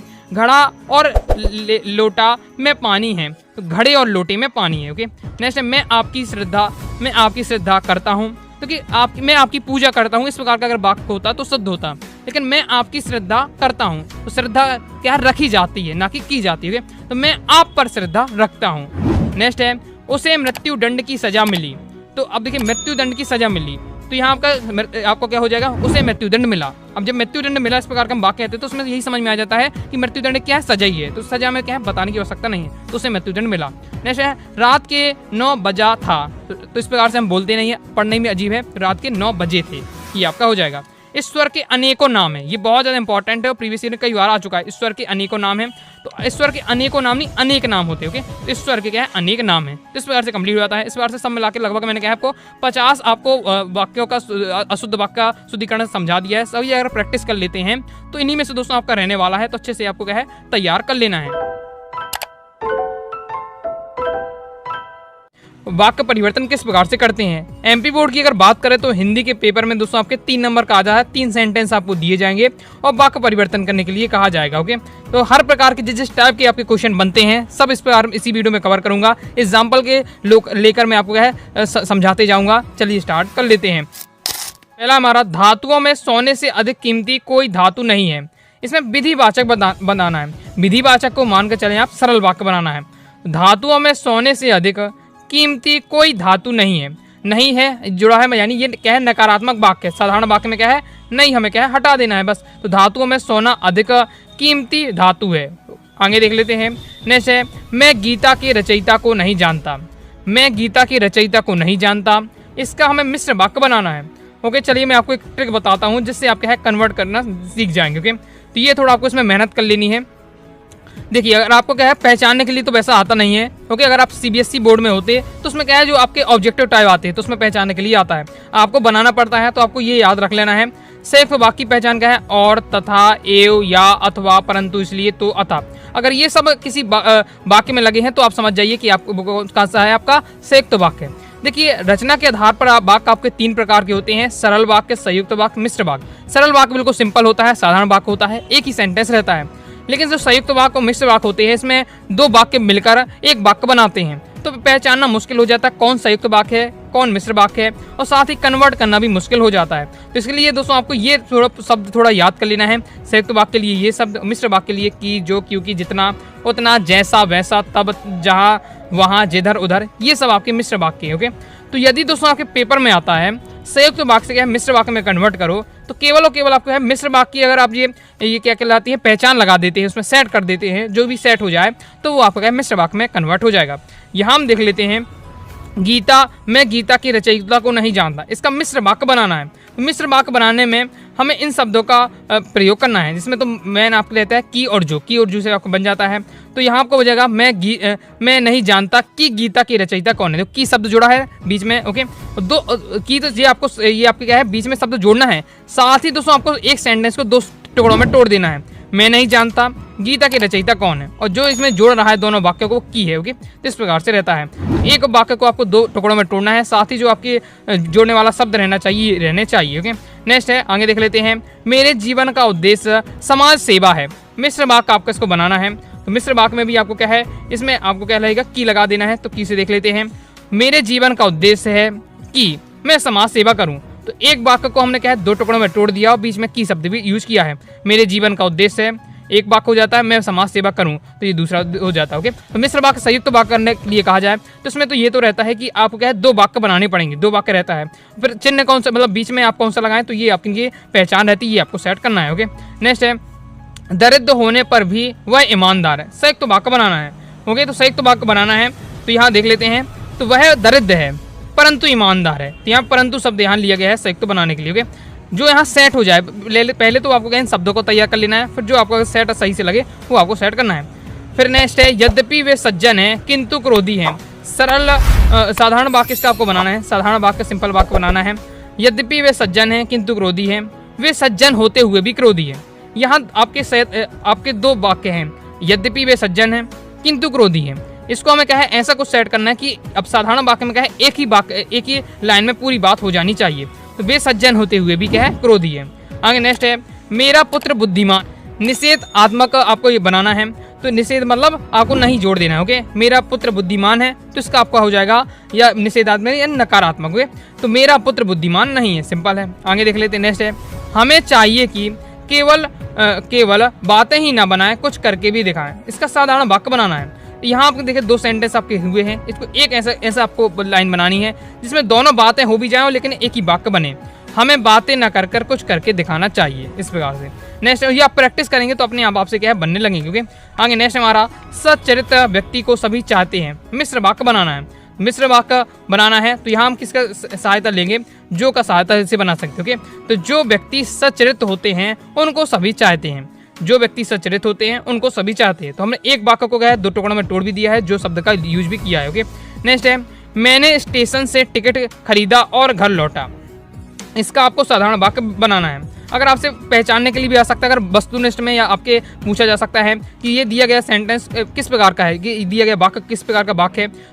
मैंने स्टेशन से टिकट खरीदा और घर लौटा, और लगा है, और किसकी पहचान है, संयुक्त वाक्य है। तो हम बता देंगे कि ये हमारा क्या है संयुक्त वाक्य है। तो संयुक्त वाक्य हम पहचान गए। ओके, इसके हमें क्या साधारण वाक्य बनाना है। साधारण वाक्य में यहाँ दो आपके वाक्य बन रहे हैं, इनको एक ही जोड़ देना है, इस प्रकार से आपको सेट करना है। तो मैं स्टेशन से टिकट लेकर घर आया। ओके, इसमें आपको ये वाली सेंटेंस में आपको नहीं लग रहा हो कि दो टुकड़े में टूटा है, लेकिन इस सेंटेंस में अब लगी आपको समझ में आ रहा है वाक्य में कि यहाँ दो टुकड़ों में दो वाक्य को तोड़ा गया है। ओके, आगे देख लेते हैं। नेक्स्ट है, गणित का प्रश्न पत्र कठिन आया।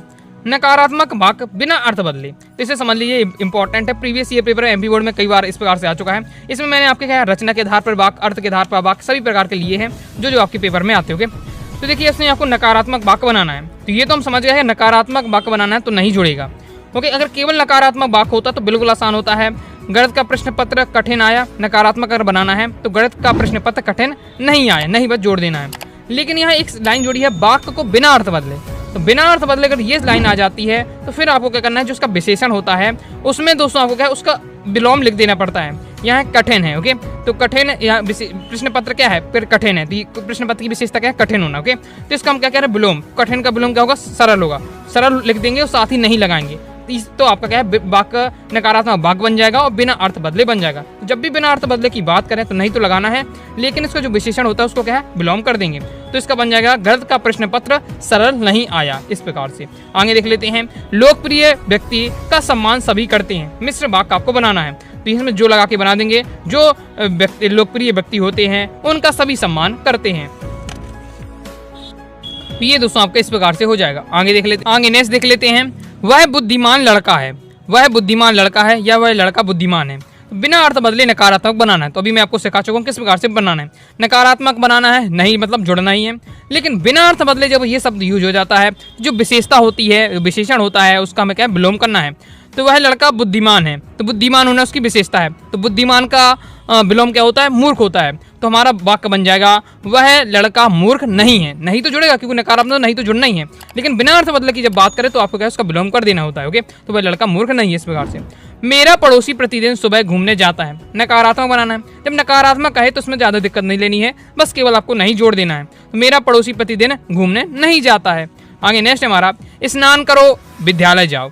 सरल वाक्य बनाना है। यहाँ दो अलग अलग वाक्य है, एक स्नान करो फिर विद्यालय जाओ। इसका सरल वाक्य बनेगा स्नान करके क्या है, विद्यालय जाओ। आगे नेक्स्ट हमारा, मोहन पुस्तक पढ़ रहा है। मोहन पुस्तक पढ़ रहा है, प्रश्नवाचक बनाना है। प्रश्नवाचक इंग्लिश में कहते हैं तो इंट्रोगेटिव वाला। ओके, तो आपको क्या है, प्रश्नवाचक बनाना है। तो क्या मोहन पुस्तक पढ़ रहा है, और लास्ट में क्या क्वेश्चन मार्क जरूर लगा देना। प्रश्नवाचक में आपका रहता है तो क्वेश्चन पूछा जाता है तो क्वेश्चन मार्क जरूर लगाइएगा, नहीं लगाते नंबर यहाँ से आपके कट जाते होंगे। घर में सीता सबसे सुंदर है, प्रश्नवाचक बनाना है। तो बस क्या लगाकर आप बना सकते हैं, तो क्या घर में सीता सबसे सुंदर है, क्वेश्चन मार्क। नेक्स्ट है, बच्चे सुंदर चित्र बना रहे हैं, आज्ञावाचक इसमें बनाना है। ओके, तो बच्चे सुंदर चित्र बना रहे हैं, प्रीवियस ईयर में आ चुका है, इंपॉर्टेंट है, आज्ञा देनी है। तो बच्चे सुंदर चित्र बनाओ, ऐसा आपको सेंटेंस बनाना है जिसमें लगे कि आज्ञा दी जा रही है। तो बच्चे सुंदर चित्र बनाओ, इस प्रकार से आपका हो जाएगा। नेक्स्ट है, आदमी का हवा में उड़ना कठिन है। इस प्रकार से इसका बिना अर्थ बदले नकारात्मक बनाना है। नकारात्मक बनाना मतलब नहीं जुड़ना है, लेकिन बिना अर्थ वाला जब लाइन लिख के आ जाए, बिना अर्थ बदले वाला, तो आपको क्या है, जो विशेषता है उसको क्या है, उल्टा कर देना है। आदमी का हवा में उड़ना कठिन है, कठिन इसमें विशेषता है, कठिन का उल्टा क्या हो जाएगा, सरल। तो आपका वाक्य क्या बन जाएगा, आदमी का हवा में उड़ना सरल नहीं है, सरल नहीं है। इस प्रकार से नेक्स्ट है, प्रसिद्ध गायक का सभी आदर करते हैं, मिश्र वाक्य आपको बनाना है। ओके, तो प्रसिद्ध गायक का सभी आदर करते हैं। तो मिश्र वाक्य की अगर पहचान होती है, जो आप जो शब्द लगा के बना सकते हैं, तो जो प्रसिद्ध गायक होते हैं उनका क्या है, सभी आदर करते हैं, ये आपका हो जाएगा। ओके, और इसमें देखिए दो सेंटेंस बन जाते हैं। मिश्र वाक्य संयुक्त वाक्य बनाएं तो उसमें ऐसा आपको प्रतीत होना चाहिए कि इसमें दो अलग अलग वाक्य हैं, और उसमें क्या है, इसकी पहचान भी होनी चाहिए। तो जो देखिए पहचान लगी हुई है, प्रसिद्ध गायक हैं उनका सभी आदर करते हैं, इस प्रकार से यहाँ दो वाक्य भी बन जाते हुए। नेक्स्ट है, जो छात्र परिश्रम करेंगे उन्हें सफलता अवश्य मिलेगी। सरल वाक्य इसका बनाना है। इसमें देखिए आपका अब ये कौन सा आपका वाक्य हो जाता है, जो लगा है, जो यानी ये मिश्र वाक्य बना हुआ है। ओके, अगर पहचानने के लिए पेपर में आ जाता है अक्सर। ओके, ऑब्जेक्ट में पूछा जा सकता है कि जो छात्र परिश्रम करेंगे उन्हें सफलता मिलेगी, कौन सा वाक्य है, तो कंफ्यूजन हो सकती है सरल और संयुक्त में। तो ये जो मैंने आपको बता चुका हूँ, ये आपको टेबल अच्छे से समझ एक बार पढ़ लेनी है। इसकी मेन तो आपको पढ़ ही लीजिएगा, इनको माइंड में थोड़ा बहुत याद रखिएगा, तो आपको कोई भी दिक्कत नहीं होगी। तो यहाँ हमने देखा जो लगा, तो जो किसकी पहचान है, जो पहचान हमारी रहती है मिश्र वाक्य की, इसलिए मिश्र वाक्य हो जाएगा। इसका सरल वाक्य बनाना है। तो दो वाक्य हैं, इसको ऐसा कुछ हमें बनाना है कि दोनों वाक्य का एक वाक्य बन जाए। तो जो छात्र परिश्रम करेंगे उन्हें सफलता अवश्य मिलेगी, तो परिश्रमी छात्रों को सफलता अवश्य मिलेगी, इस प्रकार से हो जाएगा। ओके, बाकी शुरुआत दिक्कत होगी, लेकिन आप जब प्रैक्टिस इसी अच्छी कर लेंगे तो आपसे अपने आप बनने लगेगा। नेक्स्ट है, कक्षा में संगीता सबसे सुंदर है, निषेधात्मक बनाना है। निषेधात्मक कहें या नकारात्मक कहें, एक ही बात हो जाता है, तो आपको क्या है, नहीं लगा के बना देना है। तो कक्षा में संगीता सबसे सुंदर नहीं है। आगे नेक्स्ट है, वर्षा होने पर हम बाहर नहीं जाते, मिश्र वाक्य बनाने हैं। ओके, तो मिश्र वाक्य बनाना है, तो इसका क्या है, मिश्र वाक्य में जब तब लगा कर आपको बन जाएगा। मिश्र वाक्य में क्या होता है, जब तब भी होता है, तो यहाँ आपको बता देंगे कि जब वर्षा होती है तब हम बाहर नहीं जाते हैं। नेक्स्ट है, अच्छे विद्यार्थी परिश्रमी होते हैं, मिश्र वाक्य इसका बनाना है। तो मिश्र वाक्य में यहाँ जो लगा के बना सकते हैं, जो विद्यार्थी अच्छे होते हैं वे परिश्रमी भी होते हैं, इस प्रकार से आपका बन जाएगा। आगे देख लेते हैं। आगे दोस्तों हमारा नेक्स्ट क्वेश्चन है, सूर्योदय होने पर पक्षी चहकने लगते हैं, मिश्र वाक्य आपको बनाना है। मिश्र वाक्य क्या हो जाएगा, जब सूर्योदय होता है तब पक्षी क्या है, चहकने लगते हैं। ओके, जब और तब लगाकर आप क्या है, मिश्र वाक्य बना सकते हैं। तो कुछ आपको बस याद रखना है कि मिश्र वाक्य अगर बनाने के लिए हमें कहा जाए तो कि, जो, जितना, उतना, जब, तब, ये शब्द लगाकर हम बना सकते हैं। अब जो भी थोड़ा सेट हो जाए, तो पढ़ते पढ़ते आपको समझ में आ जाएगा क्या यहाँ सेट हो रहा है। ओके, नेक्स्ट है, कितना अद्भुत दृश्य, विस्मय वाचक आपको बनाना है, तो विस्मय वाचक बनाने के लिए आप क्या है वाह आह ये शब्द होते हैं, तो उसे आप बना सकते हैं। तो बस वाह और फिर आपको क्या है विस्मय आदि बोधक जो चिन्ह होता है वो लगा के वही आपको लिख देना है। कितना अद्भुत दृश्य है। नेक्स्ट है राम बुद्धिमान है। राम बुद्धिमान है, ओके। तो इसका बिना भाव बदले नकारात्मक आपको बनाना है, नकारात्मक बनाना है। तो हमें तो समझ गए इसमें क्या है नहीं लगना ही लगना है, ओके। अब इसमें क्या है बिना भाव बदले आपको बताना है, तो फिर इसमें क्या हो जाएगा आपका मैं बता चुका हूँ कि जो शब्द की विशेषता होती है इसमें बुद्धिमान विशेषता है, ओके, विशेषण है, तो इसका क्या हमें करना है विलोम कर देना है। तो राम को बुद्धिमान का क्या होता है आपका मूर्ख होता है, ओके, तो राम मूर्ख नहीं है इस प्रकार से। नेक्स्ट है तुम कल जाओगे। तुम कल जाओगे प्रश्नवाचक बनाना है, तो क्या लगाकर आप बना देना है, लास्ट में क्वेश्चन मार्क लगा देना है। तो क्या कल जाओगे इस प्रकार से आपका हो जाएगा।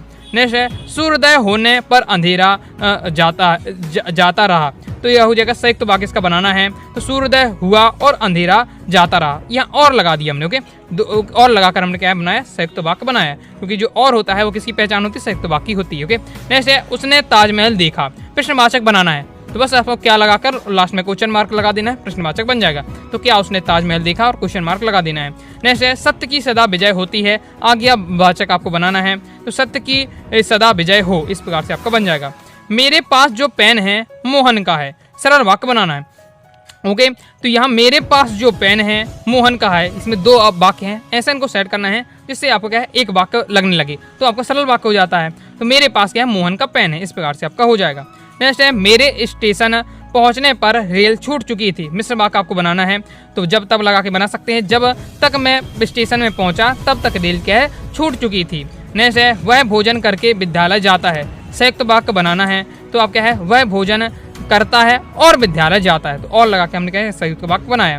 कठोर बनकर भी सहृदय बनो। संयुक्त वाक्य बनाना है, कठोर बनो लेकिन सहृदय। लेकिन अब यहाँ लेकिन हमने क्या है लेकिन शब्द का यूज करके क्या है संयुक्त वाक्य बनाया है। नेक्स्ट है मयूर वन में नाचता है, इंपॉर्टेंट है, बोर्ड एग्जाम में भी 2024 में आ चुका है एमपी बोर्ड एग्जाम में। मयूर वन में नाचता है, संदेहवाचक बनाना है, तो संदेहवाचक में क्या है शायद लगा देना है, आपका संदेहवाचक बन जाएगा। शायद मयूर वन में क्या है नाचता है, इस प्रकार से आपका हो जाएगा। तो इस प्रकार से दोस्तों हमने क्या है वाक्य का परिवर्तन देखा है, ओके। प्रैक्टिस करते रहिएगा तो आपसे क्या है आराम से बनने लगेगा। तो आई होप दोस्तों आपको समझ में आया होगा, समझ में आया है कमेंट बॉक्स में दोस्तों आप जरूर बताइएगा। तो सबसे पहले हम दोस्तों देख लेते हैं मुहावरा क्या होता है। तो मुहावरा ऐसा वाक्यांश जो अपने साधारण अर्थ को छोड़कर किसी विशेष अर्थ को व्यक्त करता है मुहावरा कहलाता है। यहाँ शब्द लिखा हुआ वाक्यांश, वाक्यांश यानी क्या है वाक्य का एक टुकड़ा होता है, एक सेंटेंस का एक छोटा सा हिस्सा होता है आपका मुहावरा। तो मुहावरा क्या होता है एक वाक्यांश होता है और ये अपना साधारण अर्थ यानी जो कह रहा है वो अर्थ ना होकर उसे दूसरा अर्थ होता है, तो साधारण अर्थ को छोड़कर वो कोई अलग ही अर्थ बताता है, वो क्या होता है मुहावरा। मुहावरा क्या है वाक्यांश होता है जिसे किसी अन्य वाक्य से जोड़कर बोला जाता है। यानी अगर मुहावरे का हमें उपयोग करना है तो केवल सिंगल मुहावरे का उपयोग नहीं होगा, उसे क्या है पूरी सेंटेंस में फिट करना पड़ेगा, वाक्य में पूरा में क्या फिट करना पड़ेगा। जैसे उदाहरण के लिए 9 2 11 होना, इसका मतलब क्या होता है भाग जाना। अब पढ़ने में क्या होता है कि 9 2 क्या होते हैं 11 होते हैं, सिंपल बात है, लेकिन इसका मतलब क्या होता है इसका अलग ही मतलब है, जो इसका मेन अर्थ है वो अर्थ ना होकर इसका अलग अर्थ है विशेष अर्थ है भाग जाना। जैसे अक्ल पर पत्थर पड़ना, अक्ल पर पत्थर पड़ना यानी बुद्धि भ्रष्ट हो जाना, तो यह हो जाता है आपका मुहावरा। आई होप आप समझ गए होंगे। मुहावरे का अगर हमें उपयोग करना है तो केवल हम क्या है सिंगल मुहावरा नहीं बोल सकते हैं 9 2 11 हो जाना, तो इसमें कुछ समझ में नहीं आ रहा है। लेकिन जैसे ही मैंने कहा कि मुझे देखकर रामू 9 2 11 हो गया, अब ये आपका क्या है पूरा इसका उपयोग समझ में आता है कि 9 2 11 के यहाँ क्या मतलब है, ओके। अब दोस्तों हम देखेंगे मुहावरे की क्या क्या विशेषताएं होती हैं। तो जैसे हमने परिभाषा भी देखा है उसी से हम क्या है मुहावरे की विशेषताएं बता सकते हैं। तो सबसे पहले क्या है मुहावरा एक वाक्यांश होता है, मतलब वाक्य का एक क्या टुकड़ा होता है मुहावरा, ओके। नेक्स्ट है मुहावरे में वाक्य के अनुसार परिवर्तन करना आवश्यक होता है। मुहावरे को यानी हम क्या है चेंज कर सकते हैं वाक्य के अपने अनुसार। मुहावरे का आकार छोटा होता है, ये पॉइंट आपको ध्यान रखना है, इसी से आप पता लगा सकते हैं। पेपर में आपका आता है 9 2 11 ये आपका क्या है मुहावरा है, ये लोकोक्ति है, तो अधिकतम स्टूडेंट कंफ्यूज हो जाते हैं, ओके। तो आपको याद रखना है, ये आप इसके हिंट को यूज कर सकते हैं कि मुहावरे का जो आकार होता है छोटा होता है, ओके, कम शब्दों में होता है, 1 से 2 शब्द या 3 शब्द में होता है, जबकि जो आपका लोकोक्ति होती है बहुत ज्यादा बड़ी होती है, आगे अभी हम देखेंगे। तो मुहावरे का प्रयोग स्वतंत्र रूप से नहीं किया जा सकता, यानी हम क्या मुहावरे को केवल सिंगल लिख दिया जाए तो उसका कुछ मतलब नहीं निकलेगा, ओके। उसने हमेशा जब हम वाक्य के साथ प्रयोग करेंगे तब मुहावरे का मेन अर्थ निकलेगा, तो हो जाती है आपकी मुहावरे की विशेषताएं। अब दोस्तों हम देख लेते हैं लोकोक्ति क्या होती है। तो लोकोक्ति 2 शब्दों से मिलकर बनी है, लोक धन उक्ति यानी लोकोक्ति। अतः लोकोक्ति का शाब्दिक अर्थ हो जाता है लोक प्रचलित उक्ति या कथन। किसी विशेष स्थान पर लोगों द्वारा प्रसिद्ध हो जाने वाले वाक्य को ही क्या है लोकोक्ति या कहावत कहते हैं। लोकोक्ति को क्या है कहावत भी बोलते हैं। ओके, तो क्या किसी भी स्थान पर क्या है कोई आपका जो वाक्य हो जाता है फेमस हो जाता है, ओके, प्रसिद्ध हो जाता है, तो वो आपका लोकोक्ति बन जाता है। लोकोक्ति अपने आप में एक पूर्ण वाक्य होती है। लोकोक्ति अपने आप में पूर्ण वाक्य होती है। यदि इसे सिंगल लाइन भी बोल दिया जाए, मतलब लोकोक्ति को बोल दिया जाए, तो इसका अर्थ अपने आप निकल आता है। लेकिन अगर केवल मुहावरे को सिंगल बोल दिया जाए तो उसका कोई अर्थ नहीं निकलता है, उसे हमेशा क्या है वाक्य के साथ प्रयोग करना पड़ता है। उदाहरण के लिए हम देख लेते हैं, जैसे आपका लोकोक्ति में है, जिसके राम धनी उसे कौन कमी, यानी जो भगवान के भरोसे रहता है उसे कोई कमी नहीं रहती है। आगे है, आटे के साथ घुन भी पिसता है, अर्थात क्या है हमेशा गलत आदमी की संगत करने पर सही आदमी भी क्या है सजा भुगतना पड़ता है। तो ये हो जाती है हमारी लोकोक्ति। अब देख लेते हैं लोकोक्ति की विशेषताएं। लोकोक्ति की विशेषता में है, लोकोक्ति अपने आप में क्या है पूर्ण वाक्य होती है। ओके, यानी इसे क्या है किसी वाक्य की सहारा नहीं होता है। अगर सिंगल भी लिख दिया जाए तो भी अपना अर्थ दे देती है लोकोक्ति। ओके, लोकोक्ति ज्यों की त्यों वाक्य में प्रयुक्त होती है, मतलब इसमें कोई चेंज नहीं करना पड़ता है। लोकोक्ति जैसी है एज इट इज क्या है वाक्य। लोकोक्ति का आकार बड़ा होता है, ओके, मुहावरे का आकार छोटा होता है, लोकोक्ति क्या है बड़ी होती है। जैसे लोकोक्तियों को स्वतंत्र रूप से प्रयोग किया जा सकता है। अगर हम इसको है लोकोक्ति को लिख देते हैं तो उसका अर्थ निकल आएगा। ओके, जबकि जो मुहावरे होते हैं स्वतंत्र रूप से प्रयोग नहीं किया जा सकता। तो इन विशेषताओं के आधार पर हम क्या अंतर लिख सकते हैं। ओके, तो फिर भी मैं आपको अंतर दिखा देता हूँ, बहुत ज्यादा इंपॉर्टेंट है। एमपी बोर्ड एग्जाम में अक्सर क्वेश्चन आता है 3 नंबर में। 3 आपको पॉइंट याद करके रखना है, लोकोक्ति और मुहावरे में अंतर। तो मुहावरे क्या होता है एक वाक्यांश होता है, वाक्य का एक अंश होता है, जबकि लोकोक्ति क्या है पूर्ण वाक्य होती है। मुहावरे का आकार छोटा होता है, लोकोक्ति का आकार क्या है बड़ा होता है। मुहावरा इसका प्रयोग हम क्या है स्वतंत्र रूप से नहीं कर सकते हैं मुहावरे का प्रयोग, जबकि हम लोकोक्ति का प्रयोग क्या है स्वतंत्र रूप से कर सकते हैं।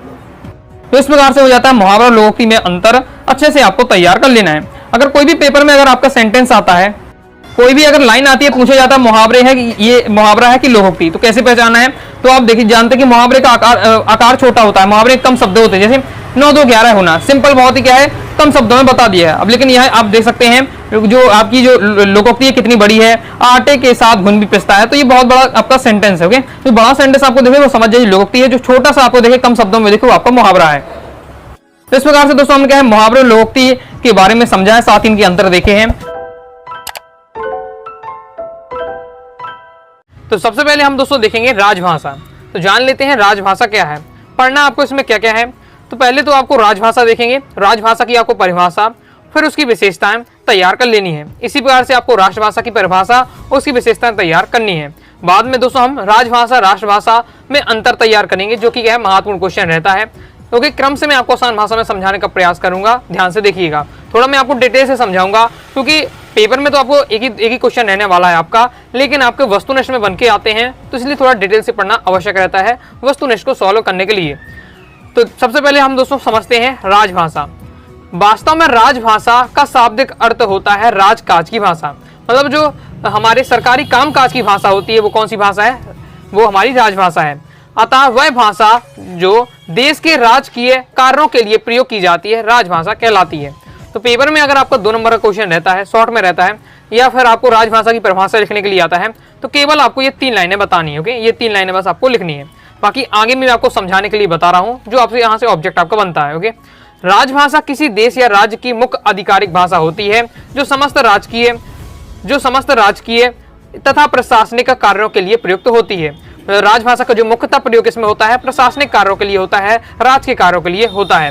राजभाषा किसी राज्य की आम जनमानस की भाषा होती है, जैसे राज्य या देश की अधिकांश जनता समझती और समान बोलचाल में प्रयोग करती है। और राजभाषा को ओके उस राज्य के लोग क्या ज्यादा समझते हैं, ये आपका बताया जा रहा है। राजभाषा को क्या कहा जाता है, अंग्रेजी में ऑफिशियल लैंग्वेज कहते हैं। भारत का संविधान बनाते समय हिंदी भाषा को क्या है राजभाषा माना गया है। तो अगर आपको पूछा जाए हिंदी आपकी कौन सी भाषा है, तो हिंदी आपकी राजभाषा है, राष्ट्रभाषा नहीं है। क्यों नहीं है तो आगे मैं आपको समझाऊंगा। अभी आपको याद रखना है कि हिंदी आपकी राजभाषा है, ना कि राष्ट्रभाषा। हिंदी भाषा भारत देश के क्या है 7 राज्यों में राजभाषा के रूप में क्या है प्रयुक्त की जाती है।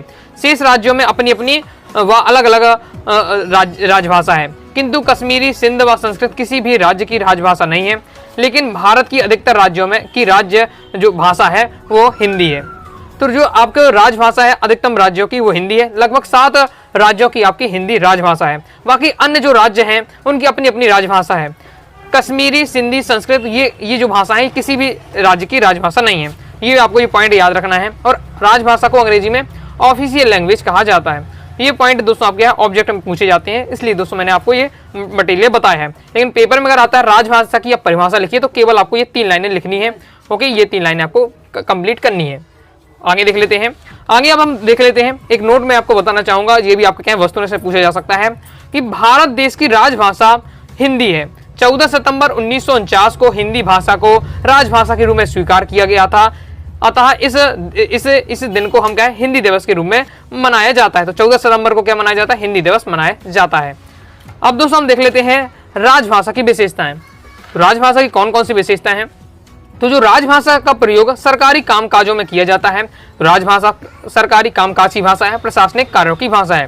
राजभाषा कुछ राज्यों तक ही सीमित है, मतलब राजभाषा जो एक है वो जरूरी नहीं है कि हर राज्यों में बोली जाए, हर राज्य की अपनी अपनी राजभाषा हो सकती है। इसलिए जो राजभाषा है वो कुछ राज्यों तक सीमित होती है।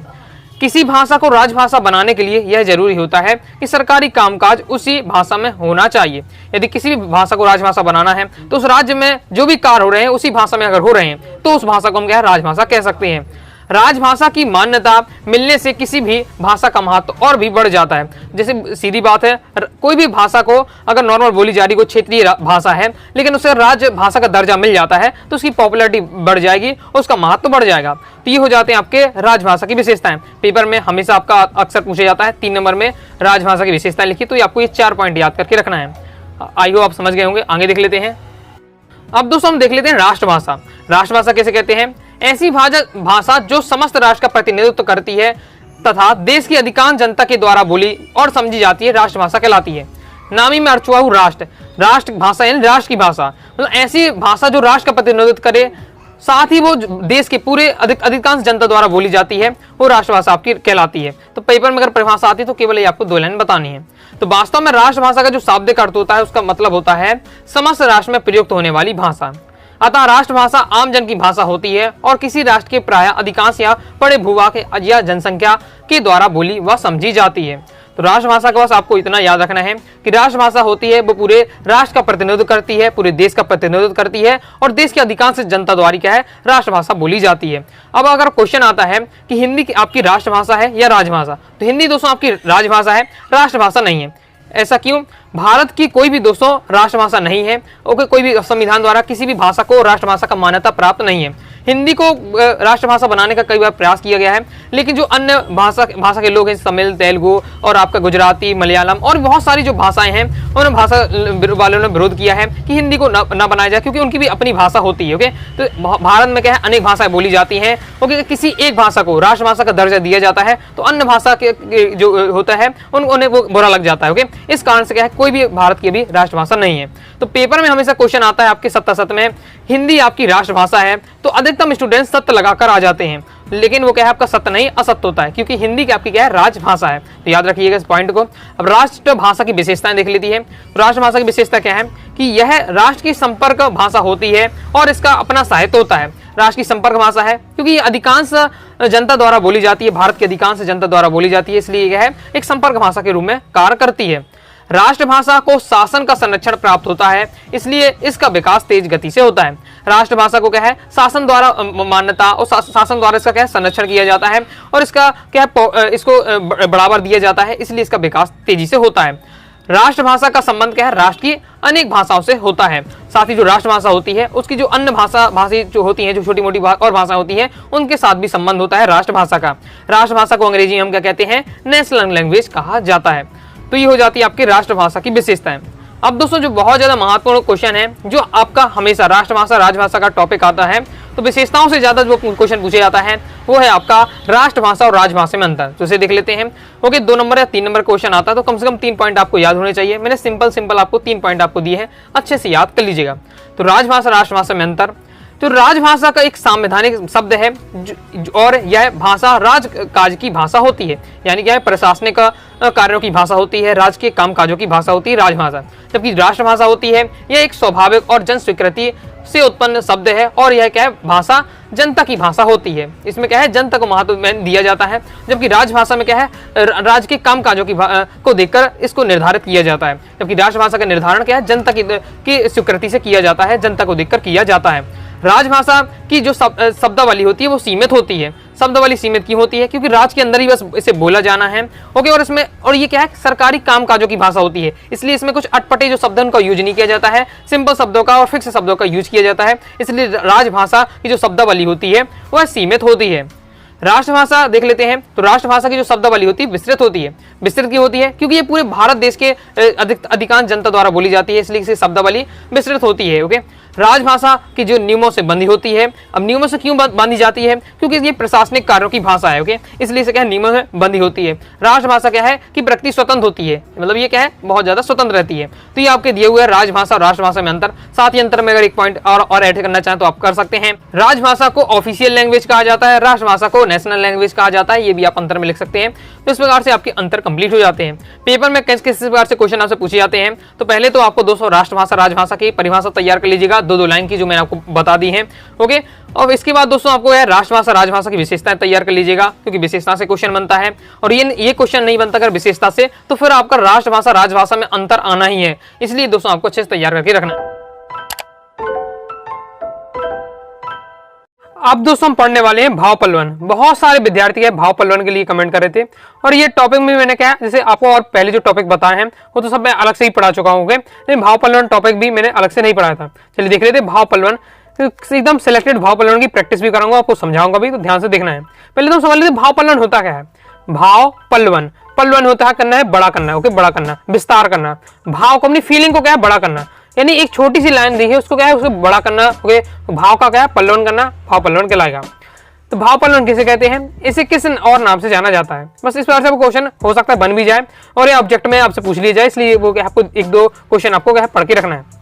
तो सूत्र रूप में कही गई बात को विस्तार से लिखना या समझाना भाव पल्लवन कहलाता है। सूत्र रूप से कही गई बात को, ओके, जैसे केवल एक लाइन है, दूर के ढोल सुहावने होते, इतनी सी लाइन है, इतनी सी लाइन को देखिए इतना बड़ा लिखा गया है। तो ये बात होती है कि छोटी सी बात को, सूत्र के रूप में कही बात को क्या है, एक विस्तार से लिखना भाव पल्लवन कहलाता है। इसके अंतर्गत दिए गए कथन का अथवा उक्ति का मंतव्य स्पष्ट किया जाता है। मंतव्य यानी होता है उसका अर्थ, तो उसका अर्थ क्या स्पष्ट किया जाता है। भाव पल्लवन को हम क्या है, भाव विस्तार भी कहते हैं। क्लियर है। भाव पल्लवन की क्या उपयोगिता है, संक्षेप में उजागर कीजिए। मतलब भाव पल्लवन हम क्या क्यों करते हैं, तो भाव पल्लवन को से गुण कथन का अर्थ उजागर होता है, क्योंकि एक छोटी सी बात है, उसका असलियत में मतलब क्या है, वो उसका क्या है पूरा अर्थ निकलता है, उस कथन के सभी पक्ष के समझे जाते हैं। तो ये होती है भाव पल्लवन की उपयोगिता। अब नेक्स्ट है, ये क्वेश्चन आपका, जैसे मान लीजिए भाव पल्लवन करने के लिए ना, यही आपका क्वेश्चन एजेटेस रख के आ सकता है कि भाव पल्लवन करते समय किन निर्देशों का पालन करना चाहिए या किन बातों का ध्यान करना चाहिए, यदि हम क्या है किसी टॉपिक का भाव पल्लवन कर रहे हैं, भाव पल्लवन कर रहे हैं। तो पहला है कि दिए गए कथन को ध्यान से पढ़ें तथा उसके अंतर्गत समाहित भाव को समझें। सीधी बात है, मैं क्या है उसका एक लाइन को 6 लाइन में लिखना है, तो पहले हम उस चीज को समझना पड़ेगा। जब हम समझ जाएंगे तब उसे क्या है एक लाइन को 6 लाइन में लिख पाएंगे। तो पहले उस कथन को पढ़ें, अच्छे से समझें और उसके अर्थ को समझने का प्रयास करें। उस भाव को सरल सुबोध और सरल भाषा शैली में 5 से 6 पंक्तियों में क्या व्यक्त करें। क्योंकि एक लाइन को आपको 5 से 6 लाइनें बनाना है। तो समझाने या स्पष्टीकरण के लिए समुचित उदाहरण भी दे सकते हैं। साथ ही अपनी बात को समझाने के लिए आपको क्या उदाहरण के देकर आपको समझाना है। ओके, जिससे क्या है और वो चीज स्पष्ट हो जाती है। क्लियर है। तो ये बस आपको क्या है भाव पल्लवन की बेसिक बात है। बेसिक बातें हैं जो आपको क्लियर होनी चाहिए। ओके, अब यहाँ से आपका पेपर में सीधा आपका 3 नंबर क्वेश्चन आएगा भाव पल्लवन से। कैसा रहेगा, ऐसा लाइन लिखा रहेगा, सीधा आपका क्वेश्चन रहेगा, दूर के ढोल सुहावने होते हैं का भाव पल्लवन कीजिए। अब दोस्तों भाव पल्लवन के सिलेक्टेड टॉपिक की बात करें तो मैं आपको कवर करा दूंगा, लेकिन अब लोग फिक्स नहीं है कि आपका हाँ यही आ जाएगा। लेकिन जो आपके क्या है बहुत ज्यादा इंपॉर्टेंट है, ओके, जिनका हाई चांस रहते हैं, ओके, 6-7 में आपको यहाँ कवर कराने वाला हूँ। ओके, 7-8 में आपको प्रैक्टिस करा दूंगा, तो उनको एक बार पढ़ के रखना है और अपने हिसाब से भी आप पढ़ सकते हैं। जो आपके सिलेक्टेड होंगे हम बात कर लेते हैं। दूर के ढोल सुहावने होते हैं, दूर के ढोल सुहावने होते हैं यानी अगर बहुत दूर के यानी बहुत दूरी पर क्या ढोल बज रहे हैं, ओके, तो आपको बहुत अच्छे लगे, सुहावने होना अच्छा लगना है। यदि हमारे घर के क्या है बहुत दूर में क्या है मान लीजिए क्या है आपके 10 घर छोड़ के आपको क्या है ढोलक बज रहे हैं, ओके, तो बहुत आपको अच्छा लगेगा, वो आवाज आपको अच्छी लगेगी। मान लीजिए आपके बिल्कुल जस्ट बगल में घर के बगल में क्या है बहुत तेजी ढोल बज रहे हैं, तो फिर वो आपको गुस्सा आने लगेगा, क्योंकि वो आपको क्या है, आवाज बेकार लगेगी। तो बस वही बताया जा रहा है। तो पहले तो वो इसको नॉर्मल बात लिखी गई है। इस कहावत का अर्थ है कि यदि ढोल पास में बजे तो उसका शोर बड़ा ही कान फोड़ू होगा। कान फोड़ू यानी कान को फोड़ने वाला होगा। ओके, कान को फोड़ने वाला होगा यानी हमें क्या बेकार लगेगा। यदि आपके जस्ट बगल में अगर कोई ढोलक बजा रहा है तो क्या है, वो आपको बहुत ज्यादा बेकार लगेगा। किंतु यही ढोल की ध्वनि जब दूर से आती है तो हमारे कान में रस घोलती है। कानों में रस घोलती है यानी हमें बहुत ज्यादा अच्छा लगता है। यदि क्या कहीं दूर ढोल बज रहे हैं, दूर से आती ढोल की थाप सुनकर मानव मन हर्षित हो जाता है। यानी अगर दूर ढोल बज रहा है तो मैं अच्छा लगेगा, लेकिन पास में ढोल बज रहा है तो मैं गुस्सा आने लगेगा। मन कल्पना करता लगता है कि दूर कहीं क्या उत्सव या खुशियां मनाई जा रही हैं। तो ये नॉर्मल बात है, जो यहाँ लिखा हुआ उसका नॉर्मल बात है। लेकिन इसका असली में मतलब क्या है, कवि ने जो भी पंक्ति बोली हुई है तो इसका असली मतलब क्या है। तो इसी प्रकार हमारी जिंदगी है। हमें भावी जीवन बहुत ही सरस दिखाई देता है, परंतु जब हम यथार्थ की धरातल पर कदम रखते हैं तो ये जीवन से रूबरू होते हैं, तब हमें यही जीवन नीरस नजर आने लगता है। इसलिए कहा गया है दूर के ढोल सुहावने होते हैं। और मैंने बहुत ज्यादा शॉर्ट में दिया है, किताबी लैंग्वेज नहीं है, आपके गाइडों में देखेंगे ये लैंग्वेज नहीं मिलेगी, सिंपल शॉर्ट में दिया हुआ है। ओके, पहले तो आपको बता दिया कि नॉर्मल उसका मतलब क्या है, फिर उसको क्या है अपने असली उसका मतलब क्या है उससे कनेक्ट किया गया है। तो इसका मतलब है कि जो चीजें देखने से बाहर से लगती है, ओके, जैसे अब मैं वीडियो बना रहा हूँ, बहुत सारे ऐसे लग सकता है लोगों को कि क्या है कि इसमें क्या है, कुछ लिया, कुछ मटेरियल लिया, बस क्या है मोबाइल खोला सीधे बनाने स्टार्ट कर दिए। लेकिन इससे क्या है कई घंटों की इसके पीछे मेहनत होती है। लेकिन जब जो रियलिटी में कोई जो करता है ओके, उसको क्या है इस चीज की बात में समझ में आ जाती है।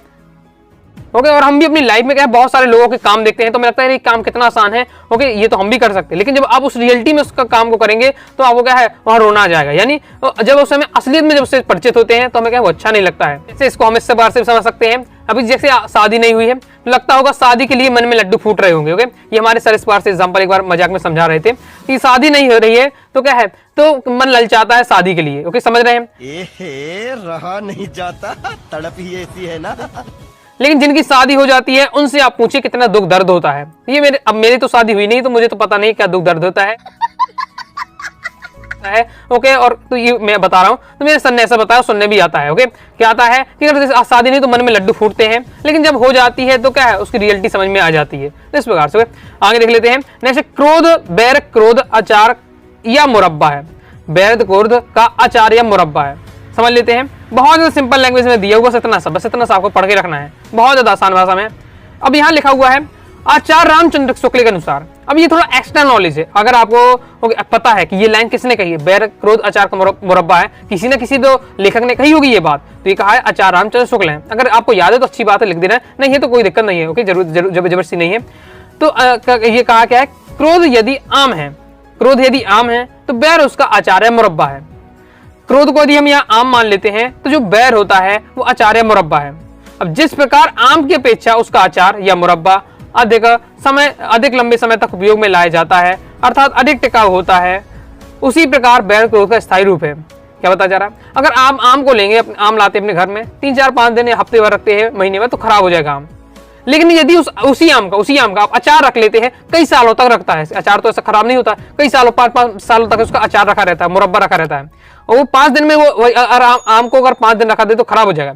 लेकिन यदि उसका हम क्या अचार बना देते हैं, मुरब्बा बना देते हैं, तो वो क्या है 5 साल तक चलता है। तो इसी प्रकार से जो हमारा क्या होता है, जो क्रोध होता है, क्रोध एक तत्काल वाला रूप है। क्रोध एक क्या तत्काल है, जिसमें मुझे गुस्सा आ रहा तो मैंने तो उसके ऊपर किसी व्यक्ति के ऊपर तत्काल उसका गुस्सा उतार दिया, वो तत्काल वाला हो जाता है। लेकिन यदि हम कहें किसी कारणवश किसी पर गुस्सा नहीं उतार पाते, कई बार ऐसी कंडीशन होती है कि कोई हमसे बड़ा है तो हम उसे क्या ज्यादा गुस्सा से बोल नहीं सकते, लेकिन हमारे उसके प्रति क्या हमारा क्रोध तो है ही है, तो क्रोध मन ही मन चलता रहता है, वही क्या है बैर का रूप ले लेता है। तो उसी प्रकार बैर क्या क्रोध का स्थायी रूप है। वास्तव में जो क्रोध तत्काल प्रदर्शित नहीं होता है वह उस समय आने पर क्या है अब कुछ अवधि के बाद क्या बैर प्रदर्शित करने लगता है। मतलब जो थोड़ा सा जो गुस्सा है वो हमारी दुश्मनी शत्रुता बदल जाता है। ओके, क्लियर है। आगे देख रहे, पेपर इतना ही आपको लिखना है, पर्याप्त रहता है। ओके, फिर और भी आप डिटेल से लिख सकते हैं, मेरे शॉर्ट में लिए ताकि स्टूडेंट को नॉर्मल तरीके समझ सके। नेक्स्ट हमारा क्वेश्चन है, मन के हारे हार है, मन के जीते जी, भाव पलवन कीजिए। एमपी बोर्ड एग्जाम 2024 में क्वेश्चन आया था। ओके, रिपीट होने कम चांस है, लेकिन अगर पढ़ के रखना है और सिंपल आप जानते हैं, कुछ लाइनें तो आप अपने से जानते होंगे, अपने हिसाब से लिख सकते हैं। मन, और ऐसा नहीं फिक्स ही लिखना, अपने हिसाब से आप बता सकते हैं। मन के हारे हार है, मन के जीते जी। यदि आपने दृढ़ संकल्प कर लिया मन में, ओके, कि इस चीज को मैं कहा, जैसे बहुत सारे विद्यार्थी कहते हैं सर 3 दिन बचे हैं, ओके भैया केवल 3 दिन बचे हुए हैं, इतना बड़ा हिंदी का सिलेबस कैसे होगा। लेकिन अगर आपका ठान लेते हैं तो क्या 3 दिन में, एक दिन में भी है, एक रात में भी आप क्या पूरा सिलेबस कंप्लीट कर सकते हैं। ओके, बस एक बार पूरा प्लेलिस्ट फॉलो करिए, 4-5 घंटे लगेंगे, कंप्लीट आपका हो जाता है। ओके, तो क्या बताया रहा कि अगर आपने ठान लेते तो हो जाएगा, और अगर नहीं आपको लगता कि अरे मैं कर ही नहीं पाऊंगा, मेरे से नहीं होगा, तो अगर आपको 1 साल भी दे दिया जाए तो भी आप सिलेबस नहीं पढ़ पाएंगे। लेकिन मन से होता है, जो कुछ मन से होता है, मन में अगर आपने दृढ़ संकल्प कर लिया तो आप क्या बड़े से बड़े काम भी कर लेंगे, और आपने पहले मन से हार गए तो आप क्या है फिर कुछ फिर आप कुछ नहीं कर पाएंगे। तो मन की हार है, मन के जीते जी। यदि मन आपसे हार गए तो आपका हार आपका फिक्स हो जाएगा, और मन से जीत गए तो आपका जीत फिक्स हो जाएगी। लिखना किस प्रकार से वो आपका दिया हुआ है, ओके, तो आपको एक बार पढ़ के तैयार कर लेना है। परिहित सरस धर्म नहीं भाई, ओके, इंपॉर्टेंट है। परिहित सरस धर्म नहीं भाई, यानी परोपकार से बड़ा कोई धर्म नहीं है। मैंने इसका लाइन आपका क्या है, परोपकार से बड़ा धर्म नहीं है। बाकी लैंग्वेज कैसे आपको एक बार पढ़ बस लेना है, पढ़ लेते हैं, एक बार सुन लेते हैं, आपका क्या तैयार हो जाए, फिर अपनी लैंग्वेज में लिख पाएंगे। ओके, तो एक बार पढ़ लेना है। यानी दूसरों का परोपकार क्या है, सबसे बड़ी क्या है, हमारा धर्म है। ये आप स्क्रीनशॉट ले सकते हैं। इसके आगे दोस्तों आपको ये दिया हुआ है। अब भाव परिवर्तन करते समय हम क्या उदाहरण दे सकते हैं, उदाहरण देकर हमें चीजों को समझाना चाहिए। ओके, जैसे यहाँ उदाहरण दिया हुआ है, बहुत बेहतरीन तरीके से उदाहरण दिया हुआ है। आप दोस्तों यहाँ जानते हैं, क्या जानते हैं, यह लाइन भी आती है समझाने के लिए, जगत के कल्याण के लिए शिव ने विष पान किया। ओके ओके, जैसे जब क्या निकला, विष निकला था, ओके, समुद्र मंथन से, तो विष जो समुद्र विष निकला वो पूरे क्या है संसार में फैल रहा था, लोग क्या है मरने लगे थे। ओके, तब क्या है जो भगवान शंकर ने अपने कंठ में, अपने गले में क्या विष को धारण कर लिया, तो उन्होंने क्या परिहित काम किया। देवताओं की रक्षा के लिए दधीची ने अस्थियां प्रदान की। ये दधीची के मुनि थे। ओके, तो एक राक्षस हुआ, वो देवताओं को बहुत ज्यादा परेशान कर रहा था। ओके, तो देवताओं को क्या बहुत ज्यादा परेशान कर रहा था। तब जब ये सब देवता परेशान होते कहाँ जाते, भगवान विष्णु के पास जाते। विष्णु ने कहा कि केवल दधीची ऋषि है, उनकी हड्डियां बहुत ज्यादा मजबूत है, तब के कारण में बहुत ज्यादा बल है, तो अगर उनकी हड्डियों से कोई अगर अस्त्र बनाया जाता है, ओके, तो वो क्या है, उससे उसी से वो राक्षस मरेगा। तब क्या है, जो सब देवता क्या है दधीची से पास पहुंचे, उनकी हड्डियां मांगी। अब हड्डियों के लिए अपनी जान देना पड़ेगा। ओके, अपने मृत्यु, ओके, तो उन्होंने अपनी जान देने के लिए तैयार हो गए। तो क्यों हो गए कि परहित सरस धर्म नहीं भाई, यानी परोपकार से बड़ा क्या है कोई धर्म नहीं है। क्लियर है, तो ये यहाँ बताया जा रहा है। क्लियर है। आगे नेक्स्ट है साहित्य समाज के दर्पण है। दर्पण से क्या है, दर्पण हमें कुछ चीज दिखाता है, साहित्य समाज के दर्पण है, यानी साहित्य से हमें क्या है समाज के बारे में जानकारी मिल जाती है। ओके, साहित्य से हमें क्या है समाज के बारे में जानकारी मिल जाती है। अगर हम क्या अपने साहित्य पढ़ रहे हैं तो हमें क्या है समाज में क्या क्या चल रहा है, कैसी घटना है, हमें समाज में कैसा व्यवहार करना चाहिए, वो समय में क्या जानकारी मिलती है। तो साहित्य और समाज में बहुत ज्यादा घनिष्ठ संबंध है, वो आपको इस बार से दिया है। एक बार आपको पढ़ लेना, समझ लेना है और अपनी लैंग्वेज में आप लिख सकते हैं। ओके, एक बार आगे देख लेते हैं। नेक्स्ट हमारा क्वेश्चन है, ईश्वर किसी विशेष धर्म या जाति का नहीं होता। क्योंकि देखिए मैं इतने सारे इसलिए बता रहा हूँ, थोड़ा फिक्स नहीं है। ओके, फिक्स नहीं, तो मैं इसलिए कह रहा हूँ कि आप क्या है दो लाइन एक बार पढ़े बस लीजिए, तो आपके माइंड में एक बार हो जाएगा। ओके, ईश्वर किसी विशेष धर्म या जाति का नहीं है। क्लियर बात है, ईश्वर किसी का नहीं है, ईश्वर केवल हिंदुओं के लिए, मुसलमान के लिए, सबके अपने में ईश्वर है। बस क्या है उनको पूजा करने का सबका तरीका अलग है। ओके, उनका आकार उनका अलग, मानने का अलग तरीका है। ओके, सब सिस्टम अलग अलग है सबका, लेकिन है एक ही तरीके से। जैसे मैं जो आपको बातें पढ़ा रहा हूँ, ऐसा नहीं कि आपको कहीं इंटरनेट में नहीं मिलेगा, आपको कहीं गाइडों में नहीं मिलेगा। बस क्या है आपको मेरे समझाने में, किसी के समझाने में और गाइडों की लैंग्वेज में उस थोड़ा सा क्या डिफरेंस होगा। ओके, तो इसी कारण आप क्या वीडियो देख रहे हैं। तो क्या बताया जा रहा है कि भगवान तो एक ही है, बस सबको क्या है उनका भगवान को पूजने का तरीका अलग अलग है। ओके, वो किसी एक जाति के नहीं है, वो सबके हैं। तो वही यह चीजें बताई जा रही हैं। ओके, क्या है अजन्मा, शाश्वत और सर्वव्यापी हमारे ईश्वर। ओके, निर्गुण निराकार अखंड है, पूरा बताया जा रहा है। समस्त धर्मानुयायियों का उस पर क्या समान रूप से अधिकार है। धर्म के मार्ग पर अलग होते हुए सबका लक्ष्य क्या ईश्वरी प्राप्ति है। कोई भी हो, चाहे वो हिंदू हो, चाहे मुस्लिम हो, चाहे सिख हो, उनका लक्ष्य प्राप्ति क्या है, उनका ईश्वरी को प्राप्त करना होता है। बस ईश्वर को अलग अलग नाम से हम बोलते हैं। क्लियर हो जाता है। आगे देख लेते हैं। फिर भगवान के घर देर है अंधेर नहीं। भगवान के घर क्या है, देर है अंधेर नहीं। अब जी जैसी बातें अधिकतम विद्यार्थी जानते होंगे। ओके, तो बस होगा एक बार माइंड में सोच लें, 3 से 4 लाइन कैसे लिखनी है, क्लियर हो जाएगा। ये आपको पढ़ लेना है, सिंपल लैंग्वेज दिया हुआ है। नेक्स्ट है, ये इंपॉर्टेंट है, आपका हो सकता रिपीट हो जाए। एमपीओ एग्जाम तो 23 में आ चुका है। ओके, तो जननी जन्मभूमि, मतलब जननी और जन्मभूमि स्वर्ग से भी महान है। जननी यानी जो हमें जन्म देती है हमारी माता जी, और हमारे क्या है जन्मभूमि। ओके, जन्मभूमि, ये दोनों क्या है, ये दोनों यहाँ मतलब जननी की बात हो रही है, जन्मभूमि की बात हो रही है, दोनों स्वर्ग से महान है। तो इसको आपको बताना है। तो इसमें क्या है, कोई संदेह की बात नहीं है। संस्कृत में एक सूक्ति है, जननी जन्मभूमि स्वर्गाधिपति गरिष्यति, अर्थात जननी और जन्मभूमि स्वर्ग से ही बढ़कर है। क्योंकि माँ एवं जन्मभूमि कि हम पर इतने उपकार हैं कि उनके कभी ऋण नहीं हुआ जा सकता। ऋण का मतलब क्या है, थोड़ा कठिन लैंग्वेज हो जाएगी आपके लिए, सिंपल लैंग्वेज है कि हम ऋण नहीं उतार सकते। इतना ऋण है हमारे ऊपर अपनी हमारी माता जी का और इस जन्मभूमि का कि हम वो क्या है कभी भी नहीं चुका सकते। ओके, इस संदर्भ में क्या है रविन्द्रनाथ टैगोर ने बताया कि यदि मुझे क्या है प्रेम बदले स्वर्ग दिया जाए तो मैं लेने से क्या इनकार कर दूंगा, क्योंकि स्वर्ग का वैभव विलास की मदिरा में डूबने वाला है, जबकि प्रेम में व्यक्ति धूप झांव कंकरातीत मार्ग से चलकर एक नया इंसान बनता है। इस लैंग्वेज से आपको ज्यादा लग रहा है तो स्किप भी आप कर सकते हैं। फिर माँ का ममतत्व एवं वात्सल्य स्वर्ग से बढ़कर है, जन्मभूमि की शीतल छाया एवं इसकी गोद में पलना बढ़ना एवं कर्मभूमि के कर्म वीर बनाना ही स्वर्ग से ही महान है। क्लियर है कि जननी यानी जो हम जन्म देवी माता है और जन्मभूमि है, ये क्या स्वर्ग से बड़े है, क्योंकि इतने ज्यादा हमारे ऊपर उपकार है कि हम क्या ऋण नहीं चुका सकते हैं माँ का ममतत्व के कारण। ओके, आप माँ का ममतत्व सब देखा होगा कि अगर क्या है घर में क्या है केवल क्या है कम रोटी बची हुई है, 4 रोटी बस केवल घर में बची हुई है और आपको क्या है 3 रोटी खानी है, तो माँ आपको क्या है ये नहीं कहेगी रोटी नहीं है, केवल 3 की 3 4 की 4 चाहिए, 4 रोटी ले जाएगी, चाहे वो खुद भूखी सो जाए या एक ही रोटी खाए, तो माँ की ममता अलग ही होती है। तो उसकी बात बताई जा रही है। क्लियर है, अपनी लैंग्वेज में आप यहाँ लिख सकते हैं। बस मैंने आपको हिंट से कर दिया, एक बार हिंट कर दिया, आपको एक बार थोड़ा सा रिवीजन से करा दिया। ओके, क्लियर है। और भी दोस्तों आपको अपनी तरफ से मिले तो इन्हें पढ़ते रहिएगा, क्योंकि इनका थोड़ा सा फिक्स नहीं रहता है, बस एक बार आपको है अब पढ़ के रखना है और ज्यादा आसानी नॉर्मल आते हैं जो आप थोड़ा बहुत जानते होंगे। ओके, अब जैसे ये वाला है थोड़ा बहुत तो आपको समझ में आता ही होगा, तो 3 से 4 लाइन आप लिख ही पाएंगे। क्लियर हो जाता है। तो हमने क्या इस बार से भाव पल्लवन सीख लिया है। दोस्तों हम पढ़ने वाले हैं अब संवाद लेखन। संवाद यानी होती है बातचीत, उसका लेखन करना। ये सबसे आसान टॉपिक लगता है मुझे, सबसे ज्यादा आसान लगता है, क्योंकि इसमें क्या है संवाद लेखन यानी लैंग्वेज है संवाद लेखन, इसका असली नाम होना है गप्प लेखन। ओके, यानी गप्प लगाती बातचीत की होती है। जो नॉर्मल हम क्या आपस में बातचीत करते हैं वही इसमें आपको लिखना पड़ता है। ओके, ये इसने ये कहा इसने ये कहा, बस इस बार से आपको लिखना पड़ता है। किसी भी टॉपिक पर दे दिया जाता है ओके कि 2 लोग इस टॉपिक पर बात कर रहे हैं, उनके बारे में आपको लिखना है। मैं आपको दिखाता हूँ, बहुत ज्यादा आसान है। ओके, एक बार थोड़ा बेसिक को समझ लेते हैं, अगर किस बार से आ सकता है क्वेश्चन आपका ऑब्जेक्ट में यहाँ से बनकर। ओके, तो कैसे आपको लिखना है। संवाद से आप क्या समझते हैं, कौन सा संवाद अच्छा माना जाता है? तो 2 या 2 से अधिक व्यक्तियों के बीच होने वाला जो आपका संभाषण होता है, संभाषण बातचीत होता है, उसे हम संवाद कहते हैं। संवाद जितना सहज स्वाभाविक तथा सजीव होता है उतना ही हमें अच्छा लगता है, यानी सरल भाषा में होना चाहिए। व्यक्ति अपने विचारों या भावों को व्यक्त करने के लिए संवाद का सहारा लेता है। संवाद जितना जीवंत सहज और रोचक होगा उतना ही प्रभावी होगा, यानी जो संवाद हो रहा बातचीत हो रहा है वो एकदम रियलिटी वाली बातचीत होना चाहिए, ज्यादा उसमें हवाबाजी नहीं होनी चाहिए। ओके, अच्छी बातें सभी सुनना क्या पसंद करते थे। संवाद लेखन के बारे में नॉर्मल दिया हुआ है। हाँ, ये क्वेश्चन आपका 3 नंबर में से मान लीजिए संवाद लेखन ना कि सीधे यही क्वेश्चन पूछ लिया जाए कि संवाद लेखन करते समय हमें किन किन बातों का ध्यान रखना चाहिए। बिल्कुल सिंपल है, अगर हमें कौन सी बातें ध्यान रखनी है, पात्रों की बातचीत क्या संक्षिप्त होनी चाहिए। ओके, ऐसा नहीं एक पात्र एकदम बोलते जा रहा, दूसरा पात्र कुछ बोले रहा, यस नो में जवाब दे रहा, इस टाइप से ना होना चाहिए। ओके, दोनों क्या है शॉर्ट में बातें होनी चाहिए। विचारों प्रभाव स्वाभाविकता और तथा परस्पर संबंध होना चाहिए। विराम चिन्हों तथा अन्य व्याकरण अशुद्धियां न होनी चाहिए, यानी क्या जो व्याकरण अशुद्धियां ना हो।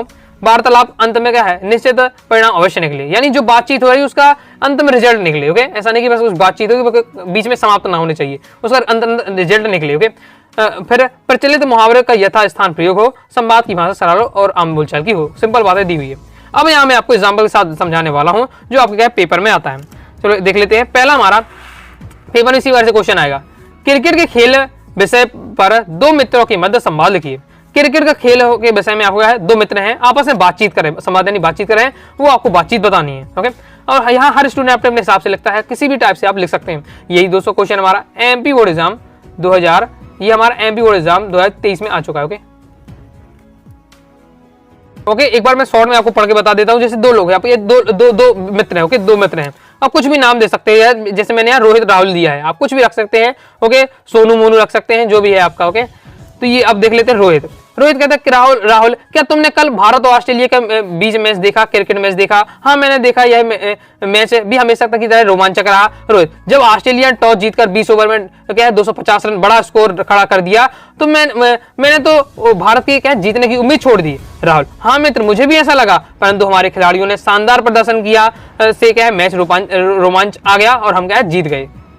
रोहित, हाँ यह भारत के लिए क्या एक बड़ी जीत है, भारतीय बल्लेबाजों ने मैच का रुख पलट दिया। हाँ राहुल कहेगा कि हाँ यह भारतीय टीम का शानदार प्रदर्शन था, वे वास्तव में जीत के हकदार थे। फिर रोहित कहता है हाँ यह एक बहुत अच्छा मैच था, मुझे यकीन है भारतीय टीम अपने ऐसे प्रदर्शन से दम पर वर्ल्ड कप विजेता भी बनेगी। राहुल, हाँ भाई बिल्कुल सही कह रहे हो। देखिए यहाँ क्या है बात का निष्कर्ष एक पर से निकला, हमेशा ये होना चाहिए एक राहुल बोला तो फिर रोहित ने बोला, रोहित ने राहुल बोला फिर रोहित इस बार से बोल रहे क्रम से, ऐसा नहीं रोहित बोला राहुल इस बार से नहीं होना चाहिए। देख सकते क्या लैंग्वेज, अब इसमें कुछ पढ़ने का, इसमें कुछ रटने की चीज कुछ नहीं है। ओके, ये मैंने इस टाइप से बताया। और दूसरे टाइप से बोल सकते हैं कि यहाँ टीम की बात हो रही है कि इंडिया की टीम और जो मैच हुआ उसमें, ये फिर इस बार से आप लिख सकते हैं राहुल बोल रहा है क्या भाई आज मैच खेलने चलोगे 4 बजे। रोहित कहेगा कि मुझे नहीं जाना है, क्या कि अब बोर्ड एग्जाम नजदीक आ गई हैं तो हम क्या है मैच अभी नहीं खेलेंगे। ओके, बस केवल और केवल क्या है मॉर्निंग टाइम खेल लिया करेंगे। इस टाइप से आप क्या है इस बार से भी आप बता सकते हैं, मतलब कई तरीके से जैसा भी आपको मन में आ रहा है वो आप यहाँ बता सकते हैं। मतलब नॉर्मल जो आपकी बातचीत होती है, आप कल्पना कीजिए आप दोस्त किस बार से बात करते हैं वो आपको यहाँ लिखना है। ओके, इस बार से आगे देख लेते हैं। लेकिन आपकी जो भाषा होनी चाहिए एकदम सभ्य वाली भाषा होनी चाहिए। अब जैसे आप असलियत में दोस्त से बात करते हैं उतना ज्यादा भी असलियत आपको यहाँ नहीं लिखनी है, समझ रहे हैं? समझ रहे हो, समझ रहे हो आप, समझ रहे हो। अब यहाँ नेक्स्ट हमारा जैसे एग्जाम्पल देता हूँ, परीक्षा की तैयारी को लेकर दो मित्रों में संवाद। दो मित्र बात कर रहे हैं परीक्षा की तैयारी के लिए। एक जैसे मित्र कह रहा है कि मित्र परीक्षा नजदीक आ गई है, निकट आ गई है, पढ़ाई कैसी चल रही है? अजय, अरे क्या बताऊं, वैसे तो ठीक है लेकिन अर्धवार्षिक परीक्षा का क्या परिणाम देखकर क्या मैं चिंतित हो गया। विनय, क्यों, ऐसा क्या बात है? अरे सभी विषयों में मेरे क्या कम नंबर आए हैं अर्धवार्षिक परीक्षा में। विनय, खैर चिंता की कोई बात नहीं है, मैं तुम्हें बताता हूँ अर्धवार्षिक परीक्षा का मूल्यांकन के कड़ाई के साथ किया गया है।